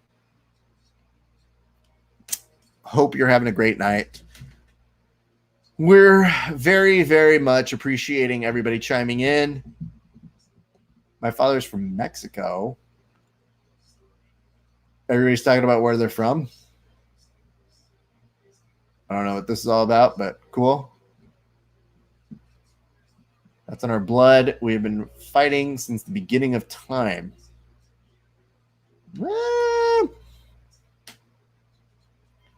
Says hair grips are gone. It's a tactical decision. Oh, it's Hispanic Heritage Month. Right. That's why we're doing that. Well, their Spanish wasn't too bad, so I'll give them credit. It's better than my Spanish, I'll tell you that much. I do appreciate, I don't know that we said this, but Gary Tonin tweeted out and said, by no means am I amazing at striking, but haven't seen more blind swings since my sister was 10 years old, swinging at a piñata with a broomstick, and that is in reference to Silva versus Krauss. That is not inaccurate, Gary. Gary, not one to really give any kind of hyperbole ever in his life. So you know that that's coming from a deep place. Mike Bell says, concern is if he had to cut hair to make weight, how depleted would he be from Raw Dog and Holly Berry for 17 hours straight? Great question. Holly Berry looked very pleased next to him, by the way. So I don't know if what you're saying is 100% inaccurate, Though the estate of Holly Berry will probably come back to get us in a moment and be like, please do not say things like that about her. She is a treasure. All right, like and a share gives you a toast on air. You guys know how this thing works. We are about to see things unfold in a second, but my appreciation to you. My name is Rafa Esparza. I host many different shows. The two of prominence to you, Verbal Tap and Grappling Hour. Give us a follow on all of our social media. That means Instagram, Facebook, YouTube, Twitch, Twitter, Periscope, and Apple Podcasts and Spotify Podcasts. And on Apple Podcasts, if you wouldn't mind, give us a 5-star review. I'm serious. A lot of other shows have 5-star reviews that I listen to, and I think, that's not a 5-star show. So even if you don't think that we're a 5-star show, give us one, because it helps. All right, let's get to the betting lines. Let's talk about who you guys think is going to win. I'm typing this into the comment section for your input so that we can either mock or mark the occasion. And here we go. Do you in this fight have Chuck again, or do you have Jessica Andrade? Let me know in the comment section. I would love to hear who y'all got. It says absolute treasure. Absolutely.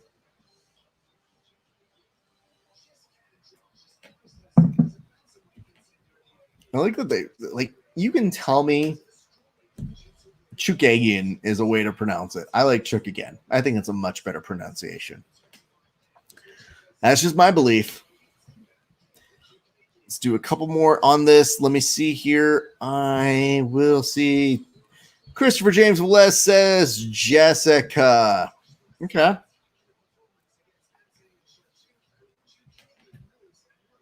Got a vote for Chuck from Mike. It's going to be an interesting little fight that we got here right now. Let me see. I'm looking over all these notes that we're getting from folks. All right. Looks like they're going to take a little commercial break. Throw your questions at me, kids. We got what? Probably about 2.5 minutes to kill. I'll take it. Whatever you guys got for me. I am intrigued, and also ground game too strong for Andrade. Okay, I hear you.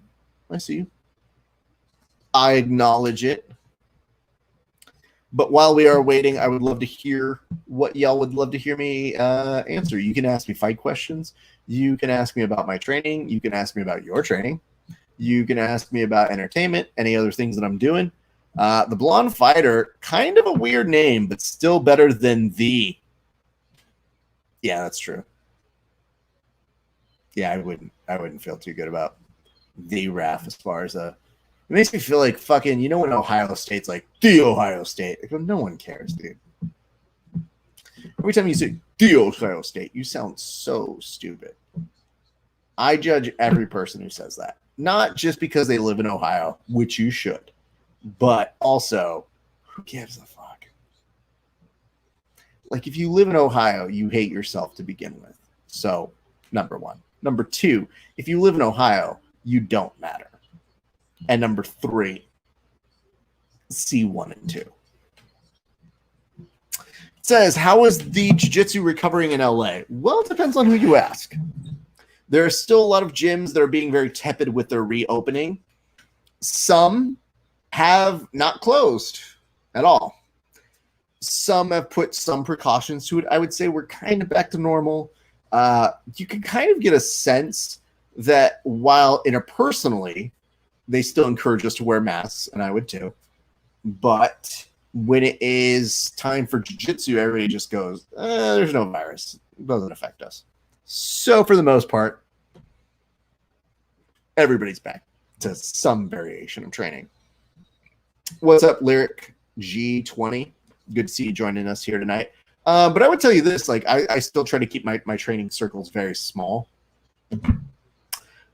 Just to, be safe and smart, and I don't want to be dumb. I would love to get back to like massive open mat training and all that sort of shit. But I think there are ways you can manage it, and we definitely want to support gyms. And when we get the opportunity to go back to visit to like all of the gyms majorly, we're going to go out there and we're going to visit people. I want to say in the next probably year or so, we'll make stops and interview gyms that we think could use some help, maybe some more attention. So that's it. But yeah, and it says that's better than what we got going on here on base. We got a small 3 to 4 man pod.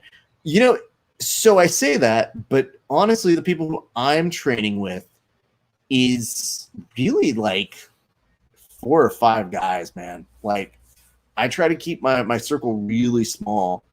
And,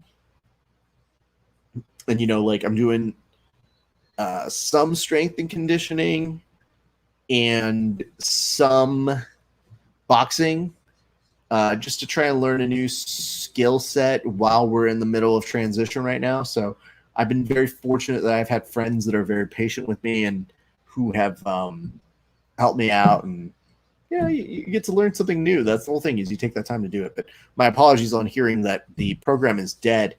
Here's what it is. You just need to appeal to what makes people interested in jiu-jitsu and MMA. And for me with striking, it was, I don't know this, but it looks cool and it helps me with my job. I would assume that for the average day citizen, we had somebody who showed up today who had never trained but had some wrestling to him. When he was training, he was basically just trying to super wrestle every single time. And at the end of it, he had just come back from a bicep injury. He looked at us and he goes, I want to do this all the time, man. I fucking love this. And we go, okay. We spoke to him because we let him stand up for his rounds rather than just saying, start on your knees, do this. We just all figured out some way to make it comfortable to him.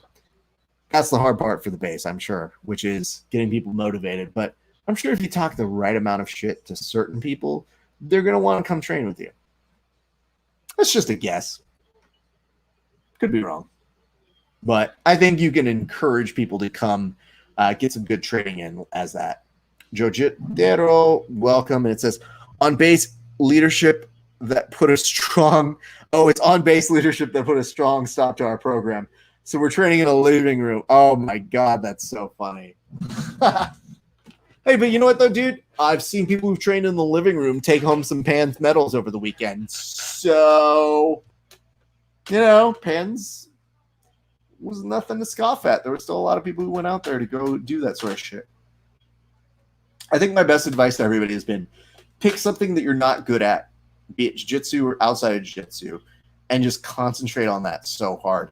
And today, like when I rolled, I was in a bad spot, and I just kind of tried to stay there as much as possible. I try to call out all the people who I think give me hard rounds, and I say, let's fucking go. And that's been my way of getting around some of this. But yeah, that's an answer to your question, sir. Hopefully that gives you a full spectrum of my crazy life. Joffrey says, maybe Jessica Andrade in this fight. Okay, so Joffrey, we got to do this thing, man. We got to get you to say who you're going for without the word maybe. Because if I asked you, do you like the shows that I do, and you said maybe, I'd be like, you need to answer that again. Just saying. All right, we're off to the races. 448 right now. Chukagan and Andrade already starting to get to work. Ooh. Chukagan coming in kind of just very temporarily dropped for a split second here. Andrade had to get back up, really try to stay focused here for a split second.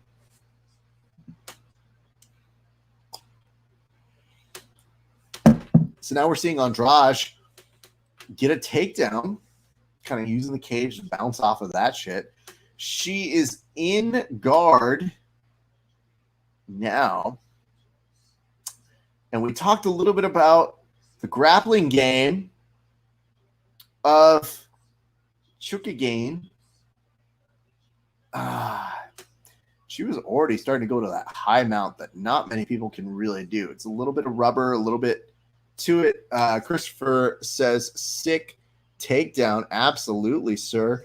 as Andrade gets out of trouble, but Chukagan was just for a split second looking maybe for a footlock there. This is a very weird time to see all these fighters going for all these leg attacks. You could see it in their eyes in ways that I have not seen it play out before in years of watching MMA, but it is becoming more and more of a thing. What's up, Shango? Good to see you back. Glad you're joining us for some Fight Island 6 shenanigans. Note here, it says Jessica is so strong. Yeah, she really is, man.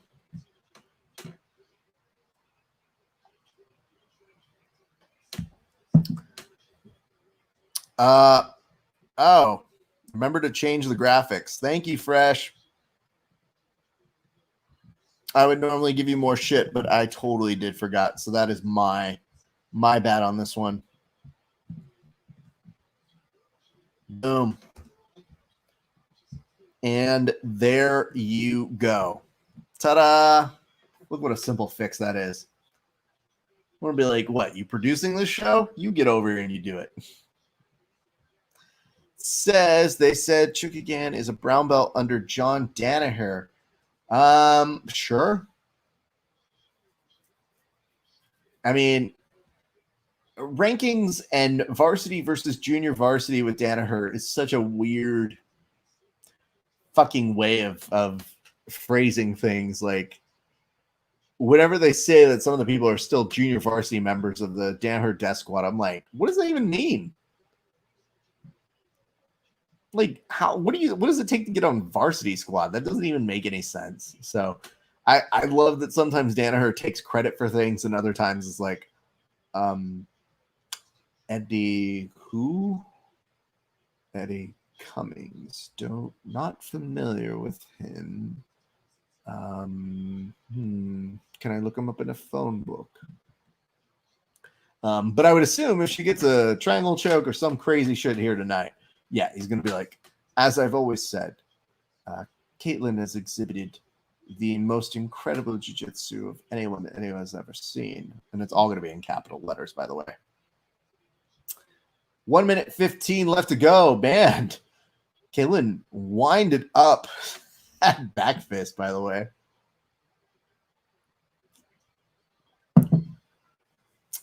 Last minute of the first round. Andrade still trying to press forward. I think really what you're seeing here is Andrade kind of understands if she is going to make an impact in this fight, she has to be the ultimate aggressor. Or as Mike Bell put a little bit earlier, she is so strong, and that is an apt sort of thing to note as she just power lifted Caitlin to the ground and is continuing on, almost trying for like that wizard control with some punches to maintain the status of their position. So, all right. Last 20 seconds of the first round. Shook again. Had her head underneath the arms, and the two of them are going to have to split. Oh, God. Andrade legitimately was winding up. Oh, shit. No. I want to see that replay again because it looks like there's a strike that happened to Caitlin that made her go down. Looked like to the midsection, and Caitlin is walking around looking really aggravated that happened. So it's a knee to the body. Here we go. So, elbow. Oh. It says, what the fuck in the notes over here. Appreciate that, Korean Zombie. Yeah, I'm not really sure. That's that last, like, kind of hook to the body, though. It's really fucking weird. Liver hook on break from the fence, agree, but the fact that she turned around holding her stomach before that happened is something that I would like to get an answer. So Christopher James Velez asks, rib injury. It would seem something to that effect. Obviously, the liver hook from the break from the fence. It was the finish.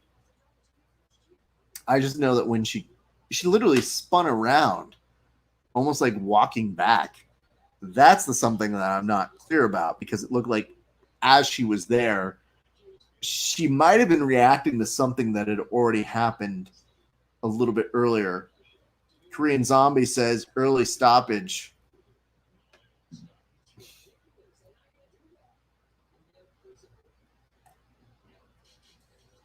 She was using the Scott Smith defense.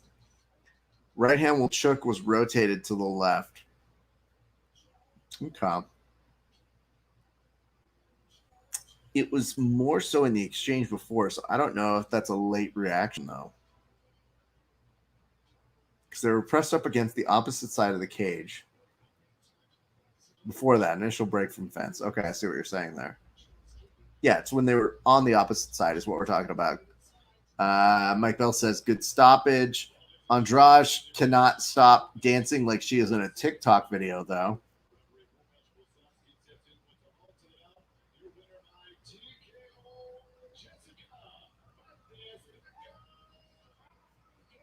Well, that's going to make some rankings interesting next week. All right, DC's there. He's coming in for the interview. They have a translator on hand.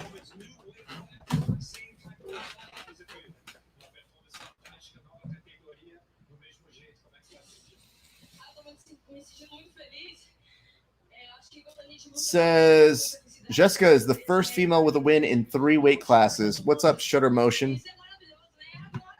Well, she's got a long-winded answer here, so let's see what the translation of this is.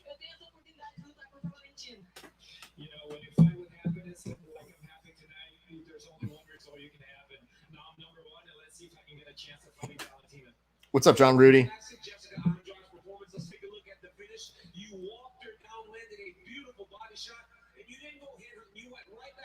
Walked her in with a beautiful body shot. Yep. That's the one off the exchange. That's the one. Thank you very much for that, Mike Bell. Appreciate you. It's after the exchange that they had where she came over top with that punch. She spins around. Andrade feels it and then starts pressuring her with the second hook there. And she says, Korean Zombie says, she's been hitting that Churrasco.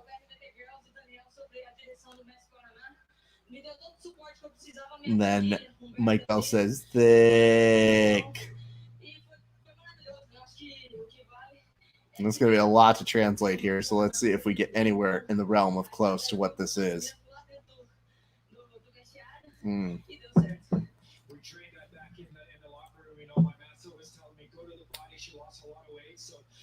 Nice. That's a great strategy. Said she lost a lot of weight, go to the body.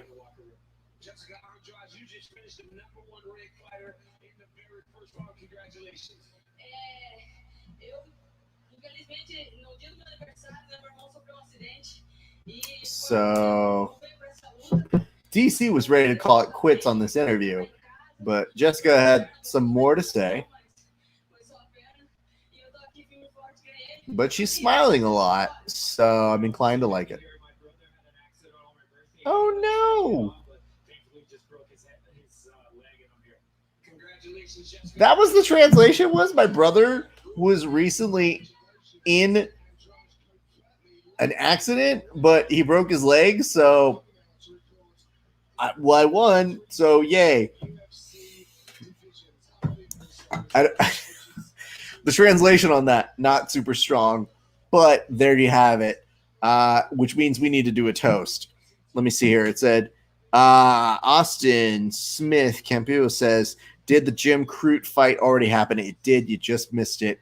It was the fight before this, and he did win in dominant fashion. A KO within 2 minutes over Modestas. It was sick. So big props to Jimmy Crute, just in case you were just joining. All right, let's do our toast. 2-1 Jessica Andrade. Jessica Andrade, first and foremost, very sorry to hear about your family situation. I think it's amazing that your brother is doing just fine, but let's not take away from the real action here tonight, which was you with going to the body. That's a huge strategy that paid off. And credit to you, credit for being able to pull that off. Very fun to watch you here tonight. Cheers to you, Jessica Andrade. And we look forward to seeing whatever comes next for you in your division. Cheers. All right, kids. Looks like Brian Ortega's hair is already starting to grow back out. That's how powerful he is.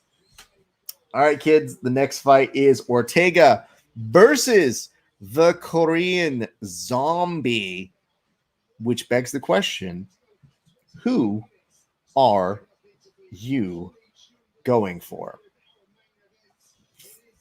So I'm going to put the banner up because apparently some people get mad if I don't do it right. It's okay. I don't mind you guys keeping me accountable. Producer Raph appreciates it. Host Raph cannot be bothered. So we've got some comments, and it says, Skywalker says, you showing the fight? I hope, LOL. Skywalker, I do not show the fights because I have to have this channel on forever. So I'm not going to lose this fight just because you don't have it. However, I will narrate it for you as a good host will offer to do. But I appreciate your endeavors in what you do. It's just, hey, man, listen. I'm not losing this shit. I work hard on this channel. We interviewed far too many people and do too much shit. But if you stick around, you want some friends to talk about the fights, I'm more than happy to be that guy. What's up, Zealand FZ? Look at you. And it says, ooh, this is too tight to call. I'm going to go with the Korean Zombie. Meanwhile, Shango Dixon says TKZ. And as well, right underneath, Mike is saying T-City in a war. We're a little split. We got some folks going a little bit both ways. I would love to hear it. Keep getting at me in the comment section with who you think you will see win this one. As I noted on the branding down below, that's what we got. And it says, I want TC, but I feel Korean Zombie. But at least the fans win. I would agree. I'm hoping that's the case here. I'm hoping we have a stellar fight here tonight. And this has had a lot of bad blood coming. Like, think about it like this. Could you imagine people getting into a fight because of something your translator says that Ortega went up and talked to his translator, and that was the shit that they decided to talk about? Like, that to me is hilarious to see. Like, oh yeah, I'm Brian Ortega, and I was not a fan of what his translator said. He knows what he did. Like, that was the weirdest fucking shit I think I've ever seen. So anyway, kids. That's what we got going on. I did put it as versus as opposed to or, because I just put the verses with a question mark as opposed to putting or, because then it just sounds like I'm asking you, is that going to happen? Either way, you know my intention. We're a few beers in at this point, so that's what we got. What's up, Kyle Buenaventura? Yo, Kyle, how you been, bro? You been training? One of these days we got to get some more rounds in, so just know that, my friend. I'm looking to try and get probably what? Next time we roll, I'm going to be looking to try and get a heel hook on you, man. Hold on 1 second, everybody. Hey, Lucy. Had to yell at my dog real quick. Do you guys want to see the dog? I'll go ahead and pull her up here for you. Come here. Lucy. You guys see everybody? Look at here. So this is Lucy, or Lucille Esparza. She is crazy. She always wants, attention. She's very funny that she'll ask for attention as we go on air. So every once in a while, she'll see that I'm like pot committed to be on here. And then she'll be like, me. Joffrey, you just put up the Korean Zombie. You want to watch the fight here with me? Or do you want to go back to sleep? You're not sure? Christopher James Velez says you're adorable. Look at this. I'm going to put a little comment here. Do you read that? It says, "You are adorable." You want me to go ahead and I'll put you closer to it so you can see it. See it? Are you the worst dog of all time? No. Are you having a good time? You know this is the last fight, and then you can sleep on me, right? Do you want me to put you down? It says, "So brave taking care of a special needs dog." She is a ridiculous dog. But she is the cutest. By the way, my wife is trying to angle for a second dog, and she literally sent me a note today that said, "I dreamt of having another dog." And I said, "Babe, no, stop it." Like, it's hilarious to see my wife coming up with, "Oh, I think we need a second dog." And it's like, not right now. We'll get one in the future. Kyle, bless your soul for taking care of these wildland fires. Good for you, bro. It's been far too long since I've seen you, my man.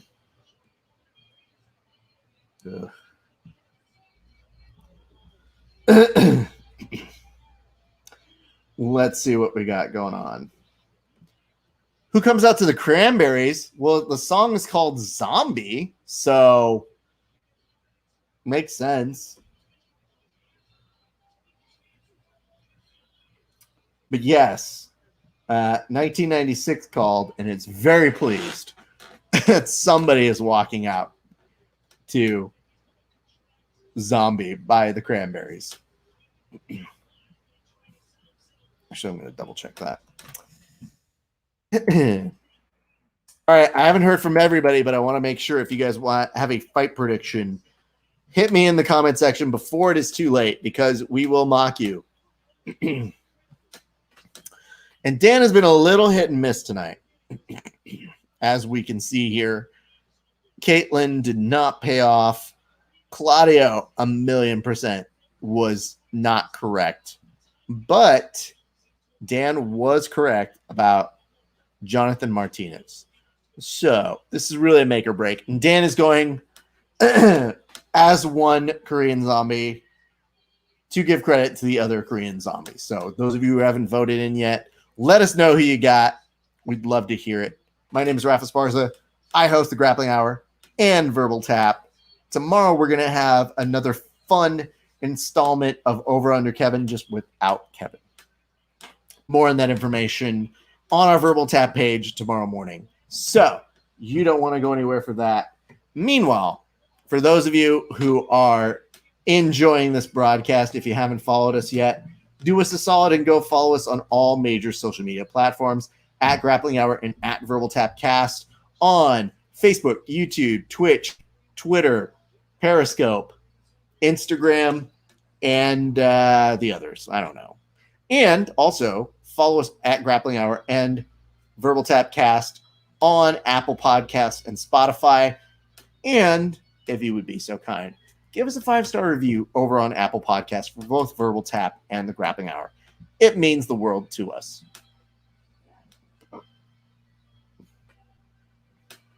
I mean, I don't hate walking out to mariachi music.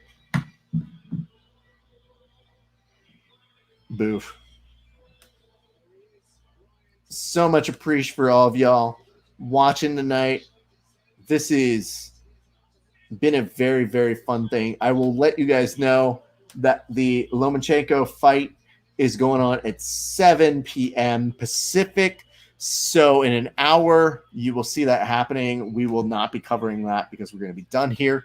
We're going to call it a night after this fight. But I would encourage you to watch that because, listen, that sounds like a fun fight. And we want to encourage our folks over at Boxing to kind of know what it's like to put on a show every once in a while because it's hard for them. Boxing, it's very difficult to put on a good show these days. You know what I'm saying? It's so weird seeing Ortega without hair. Like, this dude is designed to have long hair. There are many of us who cannot have long hair. So when you see a dude who does not utilize the ability to have the long hair, boof.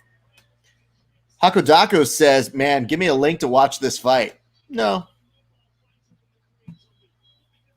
Coming back to watch this, though, Brian Ortega is going to be quite interesting to see how he fights in tonight's fight. I mean, I think a lot of people here are going to be very interested to see how this fight plays out. More importantly, not just because they're two highly prominent individuals in the sport, but there is a little bit of drama in here. And Ortega has been promising that he has bad intentions for the Korean Zombie. But I will tell you this. The weight cut might be something to note here.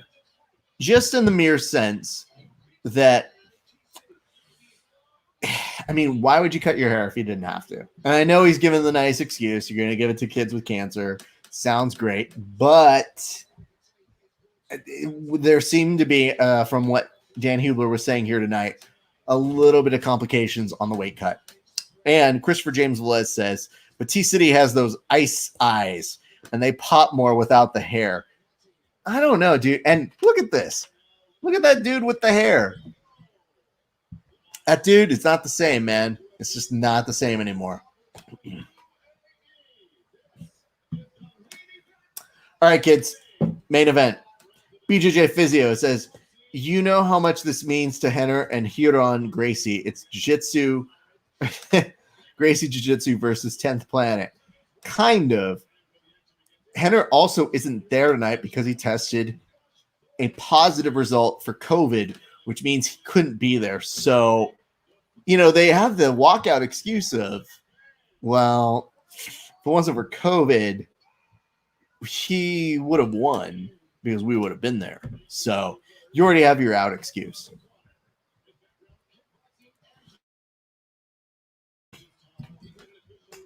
But let's see how this plays out, kids. I'm very excited for this fight. We've been excited for this fight. It's been more theoretical than anything, and yet here it is right in front of us. But I'm excited, man. I like to see how this one plays out. Woo! TKZ does sound like something you read in like the like Korean propaganda newsletter. Like every time I see that, I always think like it sounds like I'm reading it from a Korean newsletter that does not sound like it has any facts based in it. Fresh Vargas says, make your prediction. Okay. My prediction is I'd like to go with the Korean Zombie here. I love Brian Ortega a lot as a fighter. I don't know, man. I'm feeling tonight Korean Zombie. You can take me out if you don't like it on that one, but Fresh Vargas, appreciate you asking, bro. All right, let me go ahead and hold on. There we go. There's the banner on this one. Two of them choose. Oh, they do. They touch gloves before we get started. So maybe a little bit of bad blood has been wavered in the past here, kids. But here we go.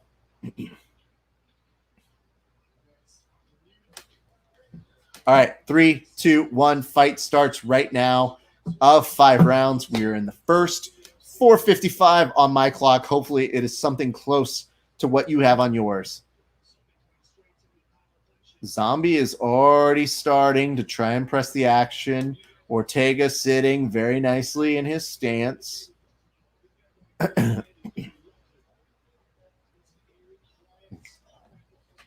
It's going to be an interesting fight to narrate. If only in that they aren't starting with fireworks to begin with. You know, there was talk about bad blood. We talked a little bit about the translator, what that meant, why these two are fighting each other, because it does seem like, yeah, they're high in the division, but this seems weird. Why would Brian Ortega ever have any beef with anybody? That seems odd. And even more complicating things, thinking about the fact that Brian Ortega got reprimanded by the Gracie Jiu-Jitsu guys for being a dick about shit. So, yeah, there's been a lot of weird stuff in terms of how this fight got put together. And yet, you know, there's a lot of hallmark things that we've seen out of Brian Ortega that might be a little weird in terms of implementation. What's up, Sullivan? Good to see you, bro. And it says, whoever wins this is going to be in a lead position for the 145 crown, one has to assume. So there is that. And it says, dude, why is Ortega so hard right now? Can you define that? Not really sure what you mean by so hard, but if you're willing to give us a description, maybe I'll answer that question. Because that has many different connotations. And some of them I'm not touching. Okay. Never mind. I'll keep it PG. Okay. What you might be referring to is, man, what kind of cup size is he asking for? That's a different question. But yes, I'm glad that was the question you showed back on the show to ask. Dude, it's like those guys who sometimes roll without shorts, but they have like the spats and then they get the cup in. And it's just like, it says erect or cut muscularly. That's that's always funny. But like anytime you see somebody just rolling in their spats, you go, okay, well, they're wearing a cup, so everything's compressed except for the cup size, which then makes this giant leap on outside. We always used to give GSP a little bit of a mess for that. Because GSP was always like, oh, look, I have a very big groin region. I think I like very much all that. So we had our fun. Very, very, very cautious first round for both of these gents. So don't really know that there's a person who is leading this dance, but you are seeing Ortega come in with some overhands. We'll see how this one continues to play out. Again, 5-rounder here, so we don't want to go one way or another all too quick. Nice. Appreciate you, Mike Bell. Oh, shit. Oh. So let me get this straight. I know you asked about the cup size and the cup region, but at a moment when Ortega gets a knockdown on the zombie and then backs out to check his cup size, guess what? It actually did make an important logistical note here in this fight. And I think that's going to give a lot of confidence to Ortega because you're seeing a little bit more pressing action by Zombie, who knows, at the very least, for a very tepid first round, that's going to matter all the more. So he's already going to have a 1-round advantage going into this fight. That's not bad.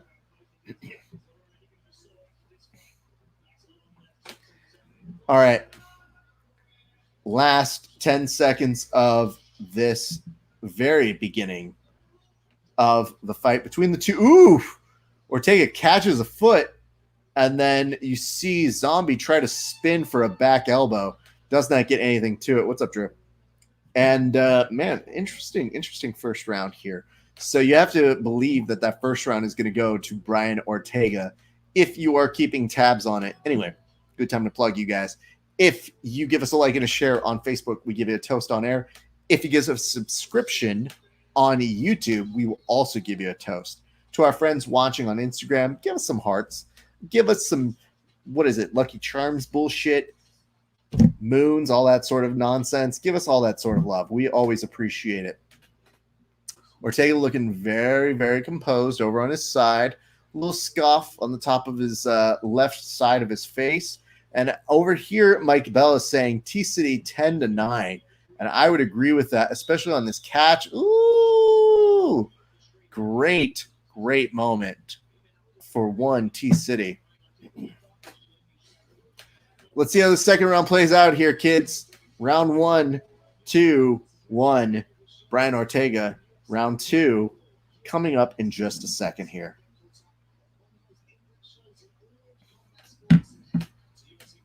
All right. Round 2. I've got 4:46 on my clock. And it says already we got here people who are saying, wow, Ortega does win that first round, but he is going to be putting it in dangerous territory with the Korean Zombie in terms of striking. I don't know, man. I mean, that first round looked pretty good for Ortega. I don't really see the need to talk shit about his striking with Korean Zombie. At least not after judging that first round. So let's see how this continues to play out, kids. Both gents continue to just kind of feel each other out. T-City with a nice kick to the inside leg of the Korean Zombie. Korean Zombie feints, does not go in for it, doesn't complete it. Comes in for a combination of his own. Tries to press up T-City against the cage, but now gets an underhook to the top of his chin. But now T-City is at least reacting a little bit more in kind to the Korean Zombie's action here.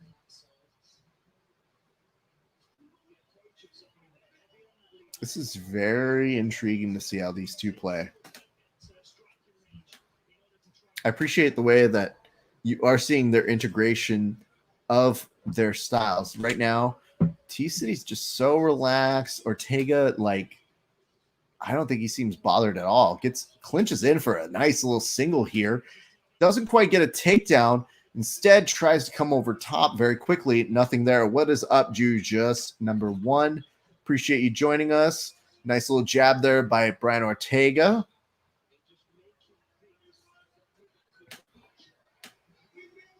It's a fascinating interplay between the two of them continuously. This is going to be a very important round for... Oof, nice crack by Brian Ortega. He does connect. Again, I was trying to say just a moment ago, this is going to be a very important round for the Korean Zombie. If he doesn't make an impression here, that momentum is going to swing very wide. And that's the kind of thing that happens with these rounds in between fights where you say, you know what? How is Brian Ortega ahead so quickly in such a very, very short amount of time? Doesn't seem like a ton of punches have been exchanged here, but it's enough to get the impression that, man, if you are ahead 2-0 in a very close stylistic fight, it could be problematic.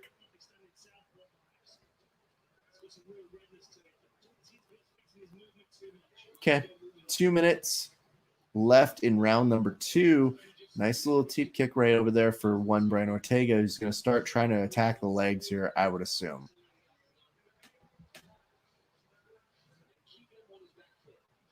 So I know that Ortega promised us increased violence here. Teep kick working well. That's exactly what I was thinking there, bro. Zombie's starting to work in a little bit better here. I mean, the teep kick is going to be really important to just try and take out that lead leg continuously. I think it's one of the hardest parts I find when I am boxing is just trying to keep that lead leg as powerful as possible because everything, your rotation, your ability to pivot, a lot of where your power comes from, if you can't balance off of that, I've said it time and time again. All right, winding down, 1 minute left in the second round.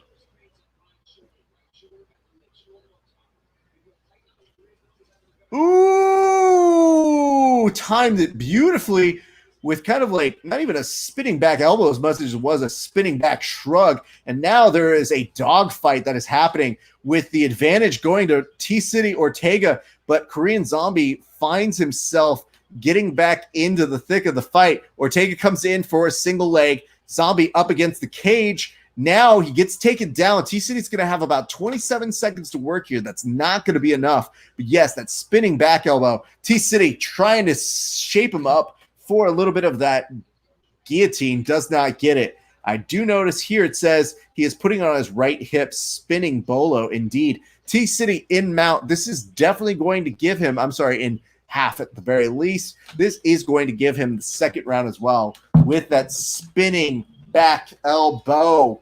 Man, do not take your eyes off this fight, everybody. Things change very quickly. What's up, Alma? And it says, I'm so ducking sick of these elbows. Absolutely. It says Khabib cut off the legs. Yes, I will say this. When you do kind of knock somebody a little silly for a few seconds, I don't know how much even wrapping the legs is all that important. I think they're still on a little bit of Dream Street. This is where you're seeing the Korean Zombie get a little bit more of his wits about him again. But Jesus, ugh. This is already proving to be an interesting fight. Or as Ben Folks just said, now we're having fun. Does anybody else ever hear the Modelo music whenever you see Brian T. City Ortega in the middle of the octagon? Because I know I do. I just hear the ever-arching, oh, oh. I can't do it right now. My voice is too off. When I train, I lose an octave. It's really sad. Anyway, my apologies for making you hear that voice. Here we go. 4 minutes and 50 seconds left to go. Did I just hear someone say that's racist? You can't tell me that's racist. You can fuck off. 4:40 on my clock. Now, I think T-City is working on this. It says 10-18 to Claudia's daddy. Yeah, it's looking real nice over here.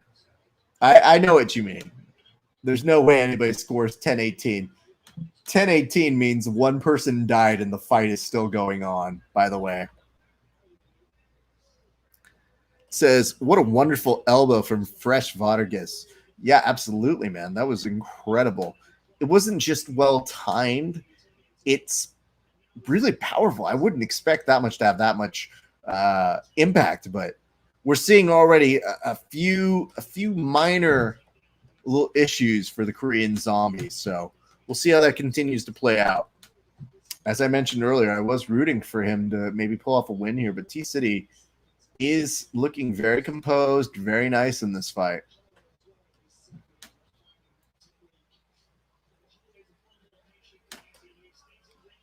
We were talking a little bit about, I think, how the Korean Zombie has a reach advantage, but T-City keeps finding the angles that negate that reach.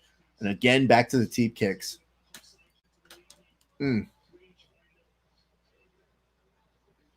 to remind you guys, if you don't mind giving us a like and a share on Facebook, we will give you a toast on air just like we give those fighters who get finishes within regulation.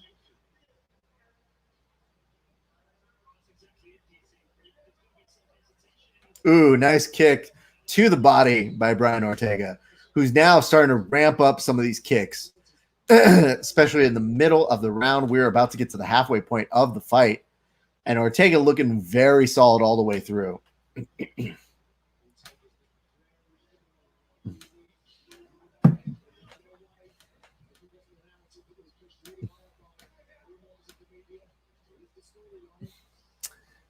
I like that they're now talking about the media pushing the storyline. It's like the media didn't really do too much on this one. Brian Ortega threatened a translator. That's the story. The media didn't have to do shit on that one. You think Ortega cut his hair for the weight cut? That is what has been alluded to. None more prominently than by our betting man, one Dan Hubler. I would assume after 2 years, your body doesn't play nice with you in terms of how it wants to cut.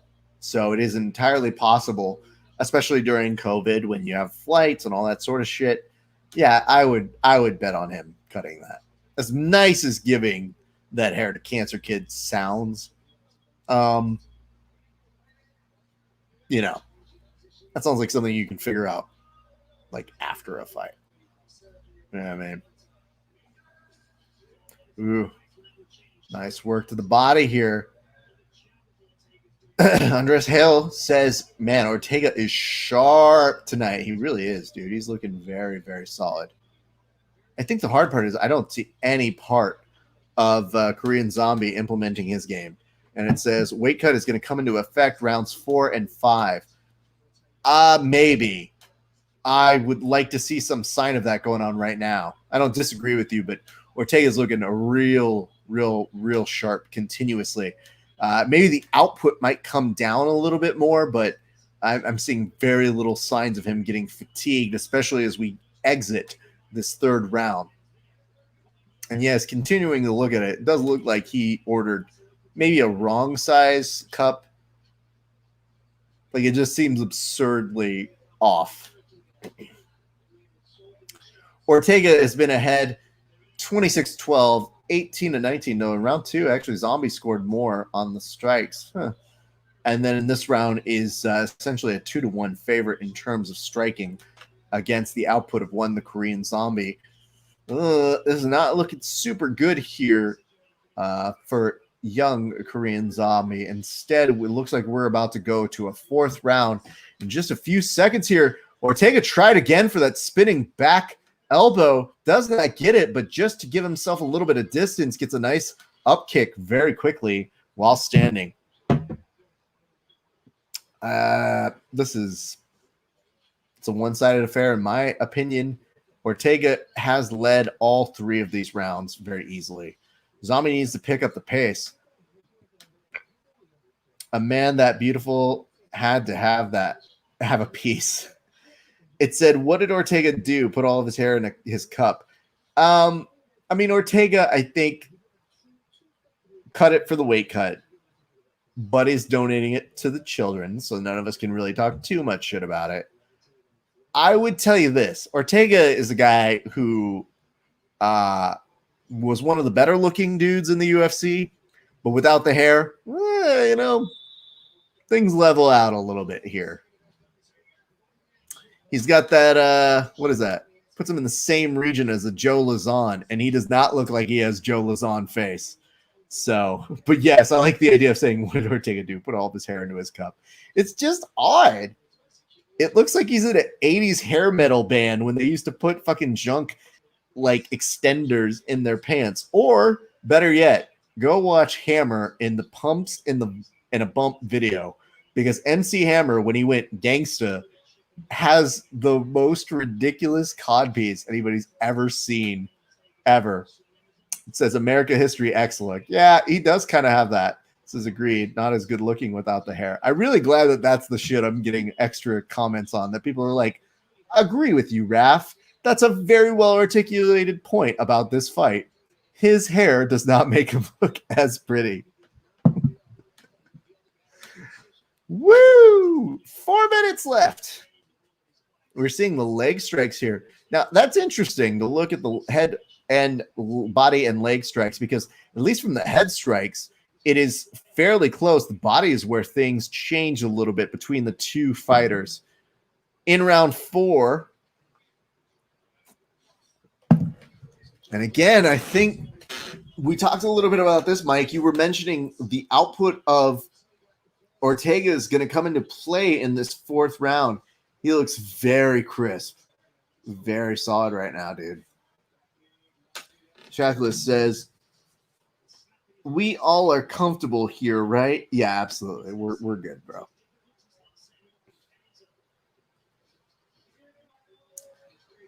Three minutes, 28 seconds. Gilbert Burns saying Ortega looks sharp tonight. Korean Zombie just trying to get off something going here. Chris Crawford, thank you very much for joining us right now. Ooh, Ortega now in on a very awkward takedown. If he can implement part of this jiu-jitsu, this is going to be huge for him, man. Ooh. Whoa, good crack. And now the Korean Zombie just saw blood on his face for the very first time since the last time. And now the referee is breaking the action. It says, look at Hardy standing in the background. Ortega looks sharp, but Volkanovski's pace is still higher in my opinion. Yeah, maybe. Leaking Zombie. If they fight, maybe.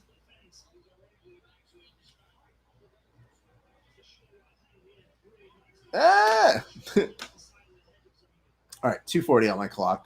Hopefully it's where you are at as well.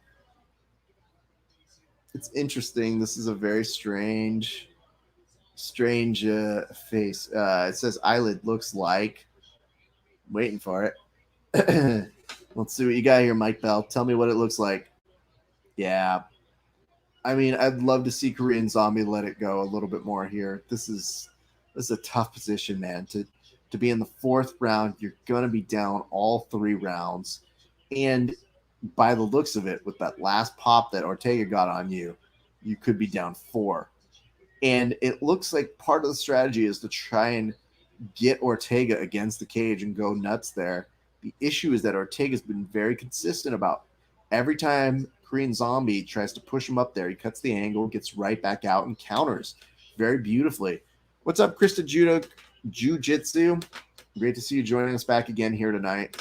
We are continuing to watch the action unfold in front of us, and it has been a very intriguing fight between the Korean Zombie and Brian Ortega. Ortega looks like he is maybe 6 minutes and 30 seconds away from a huge win. What's up, our friends over at Freedom Grappling Invitational? This is a very, very interesting fight, as we were mentioning just seconds ago. I think Ortega already at this point has gotten enough knockdowns where he knows he has to be ahead here. Zombie is so tepid throughout this fight that, yeah, anything could very much change, but we need to see something a little bit more urgent from one Chan Sung Jang here, or Chan Sung Jung here. My apologies. I think we're going to be looking at some very unfortunate results here for the Korean Zombie with this this pace right now. Ortega's gotten in and out so nicely, continuously throughout this fight, puts his hands down, asks to signal with some weird jazz hands. Hey, is that all you got, bro? Ortega in with the leg snatch, bolts him over to the cage, in on a takedown. Korean Zombie coming in with a few uppercuts here. And again, like mechanically, the spinning back elbow is being put into Ortega's mechanical rhythm there. And it says, nice of Ortega to wait until I bet against him to reinvent himself. Absolutely. And it says, what's the exact reason they call him the Zombie? They have no other reason. Oh, I'm sorry. I do know that. I thought why we promote him as the Zombie. Basically, it's because he just kept pressing back forward, even though he looked like he was dead or should be dead. So that is where we're at. Ortega continuously looking super good. It says the Roop fight. Thank you very much for the reminder there. The person who would know in the chat here is the guy who lifted the name from him, the other Korean Zombie. I think that should be what your name is, Dan. We should really just get you the other Korean Zombie as the signature on your Instagram. I think that would be a little bit more accurate. What's up, John Mello? Last round. Ortega looking sharp. This is his fight to lose. It'll be very interesting. You have it 3-1 Jung. Well, cool. The Korean Zombie by Shango. I don't think anybody here is mistaking any form of what Dan is saying as real analysis, more so than wishful thinking that his bet comes true. And mind you, I did ask him earlier today at the start of this telecast, you were telling us there is no way the Korean Zombie is going to lose this. And Dan said yes. And it says, according to Fresh Vargas, Ortega is winning at the moment, but everything can happen. True. I think we're just waiting to see how the Korean Zombie implements a strategy. So if we're talking about a fluke win, absolutely. In terms of a strategy, we have not seen one that has posed any problems for one Brian Ortega this evening. So I like this. Shagulous says, Homer, LOL. Absolutely. Spinning back elbow by Zhang. Listen, if anybody's winning by spinning back elbow, right now it looks like it's going to be Brian Ortega because he has previewed that at least 9 times tonight. Last 3 minutes and 30 seconds here.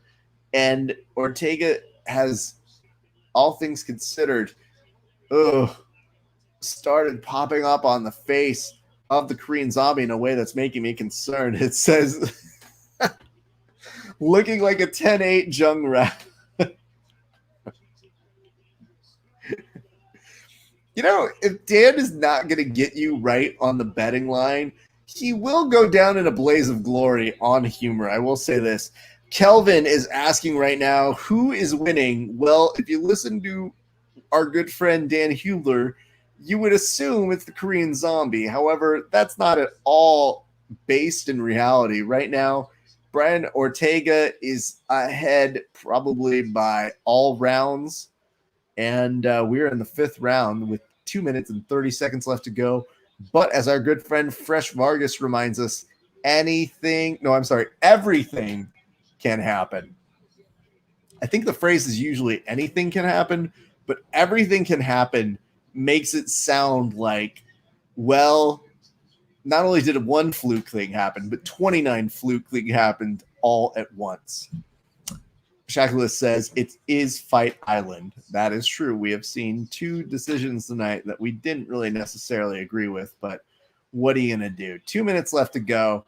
Korean Zombie, though, proving very apt to the name that we have discussed here tonight, where he will keep marching forward. And it says, going to sell my username back to make my money back. Well, that sounds good. Long con. Yeah, I mean, listen, dude, nobody has ever accused Dan Hubler of being a person that's going to ever not slow play a hand. So I appreciate that. Every time that fucking T-City wants to get a snatch single here, he has been very, very clean at showing he can get it if he wants it. So that's a very nice thing to do. It says Ortega from Christopher James Velez is doing an amazing job. Absolutely.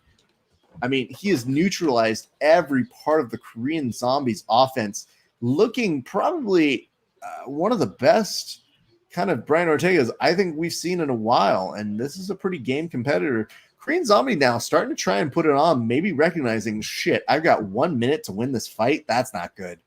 And you do see a switch of where the positioning is looking. Ortega back with the snatch single and then just kind of throws a fucking right hand just to good measure it. We do have a couple notes here, and one of which says that eye is bloody, and that is from Sullivan. Yeah, absolutely, dude. That's not where you want to be. That's not going to be an eye you see out of all that greatness. It says significant strikes, 105 for Ortega. It looks like he is heading toward a personal best. And it says from the Korean Zombie, a.k.a. Dan Hubler, that 5% takedown stat work. Fireworks for a minute. Oh, no. Yeah, the 1 out of 18 takedowns definitely was something that I let Dan try and convince me of today. Ortega definitely gets the win here for one last opportunity. Tried for a spinning back elbow, pumps his chest as to tell everyone in the audience he is alpha, and they are addressing very quickly what I assume would be the eye of one Korean Zombie. That is the fight, folks. We're going to wait the official decision, but what do we really need to hear them say that we don't already know? Granted, they could be like Dan. They could be on the payroll. They could be somebody who says, no. That fight was 100%. 50-45, the Korean Zombie. So there is that. Korean Zombie says, pretty sure the ref waved it off before the bell. Oh, bro. Oh, the two of them are hugging. Yay, it all ends well. Look at that. Oh, look, they're going to do a extended bowing sequence to each other. So much honor. Look at that. TKO for sure. Shut up, Dad. Sometimes I don't know why we let Dan do any kind of analysis when he's got betting lines down. What's up, Grappler's Life? What is up, EJ Lumen? Says, let's see here.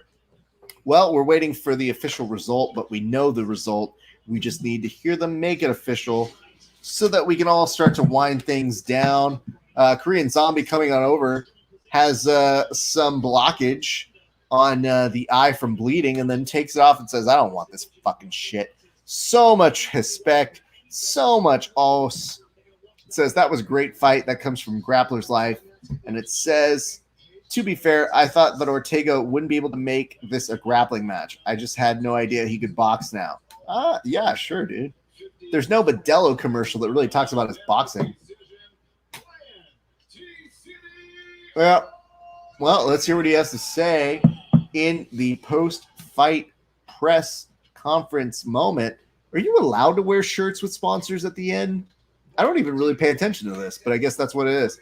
He won because body armor got him. Yeah, maybe. So DC is asking, what does it feel like to beat somebody who was a big rival with you?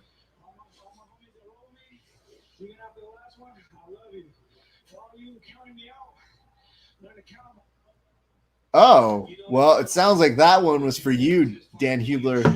He said, for all of you who roll with me, y'all my homies, but for those of you who counted me out, learn to count, motherfuckers. Korean Zombie says, I'm boycotting that shitty water now. I feel like Ortega wanted to walk off after that learn to count, motherfucker line, but that's not where we're at right now.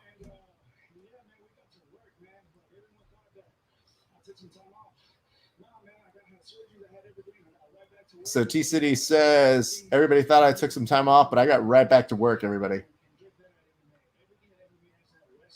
And he said the whole point was to get better at everything in MMA.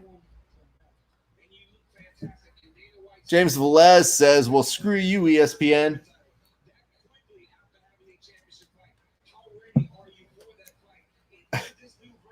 What's up, Bryce? So DC's asking, was this the most dangerous version of you? And he says, when you do this game, you take chances.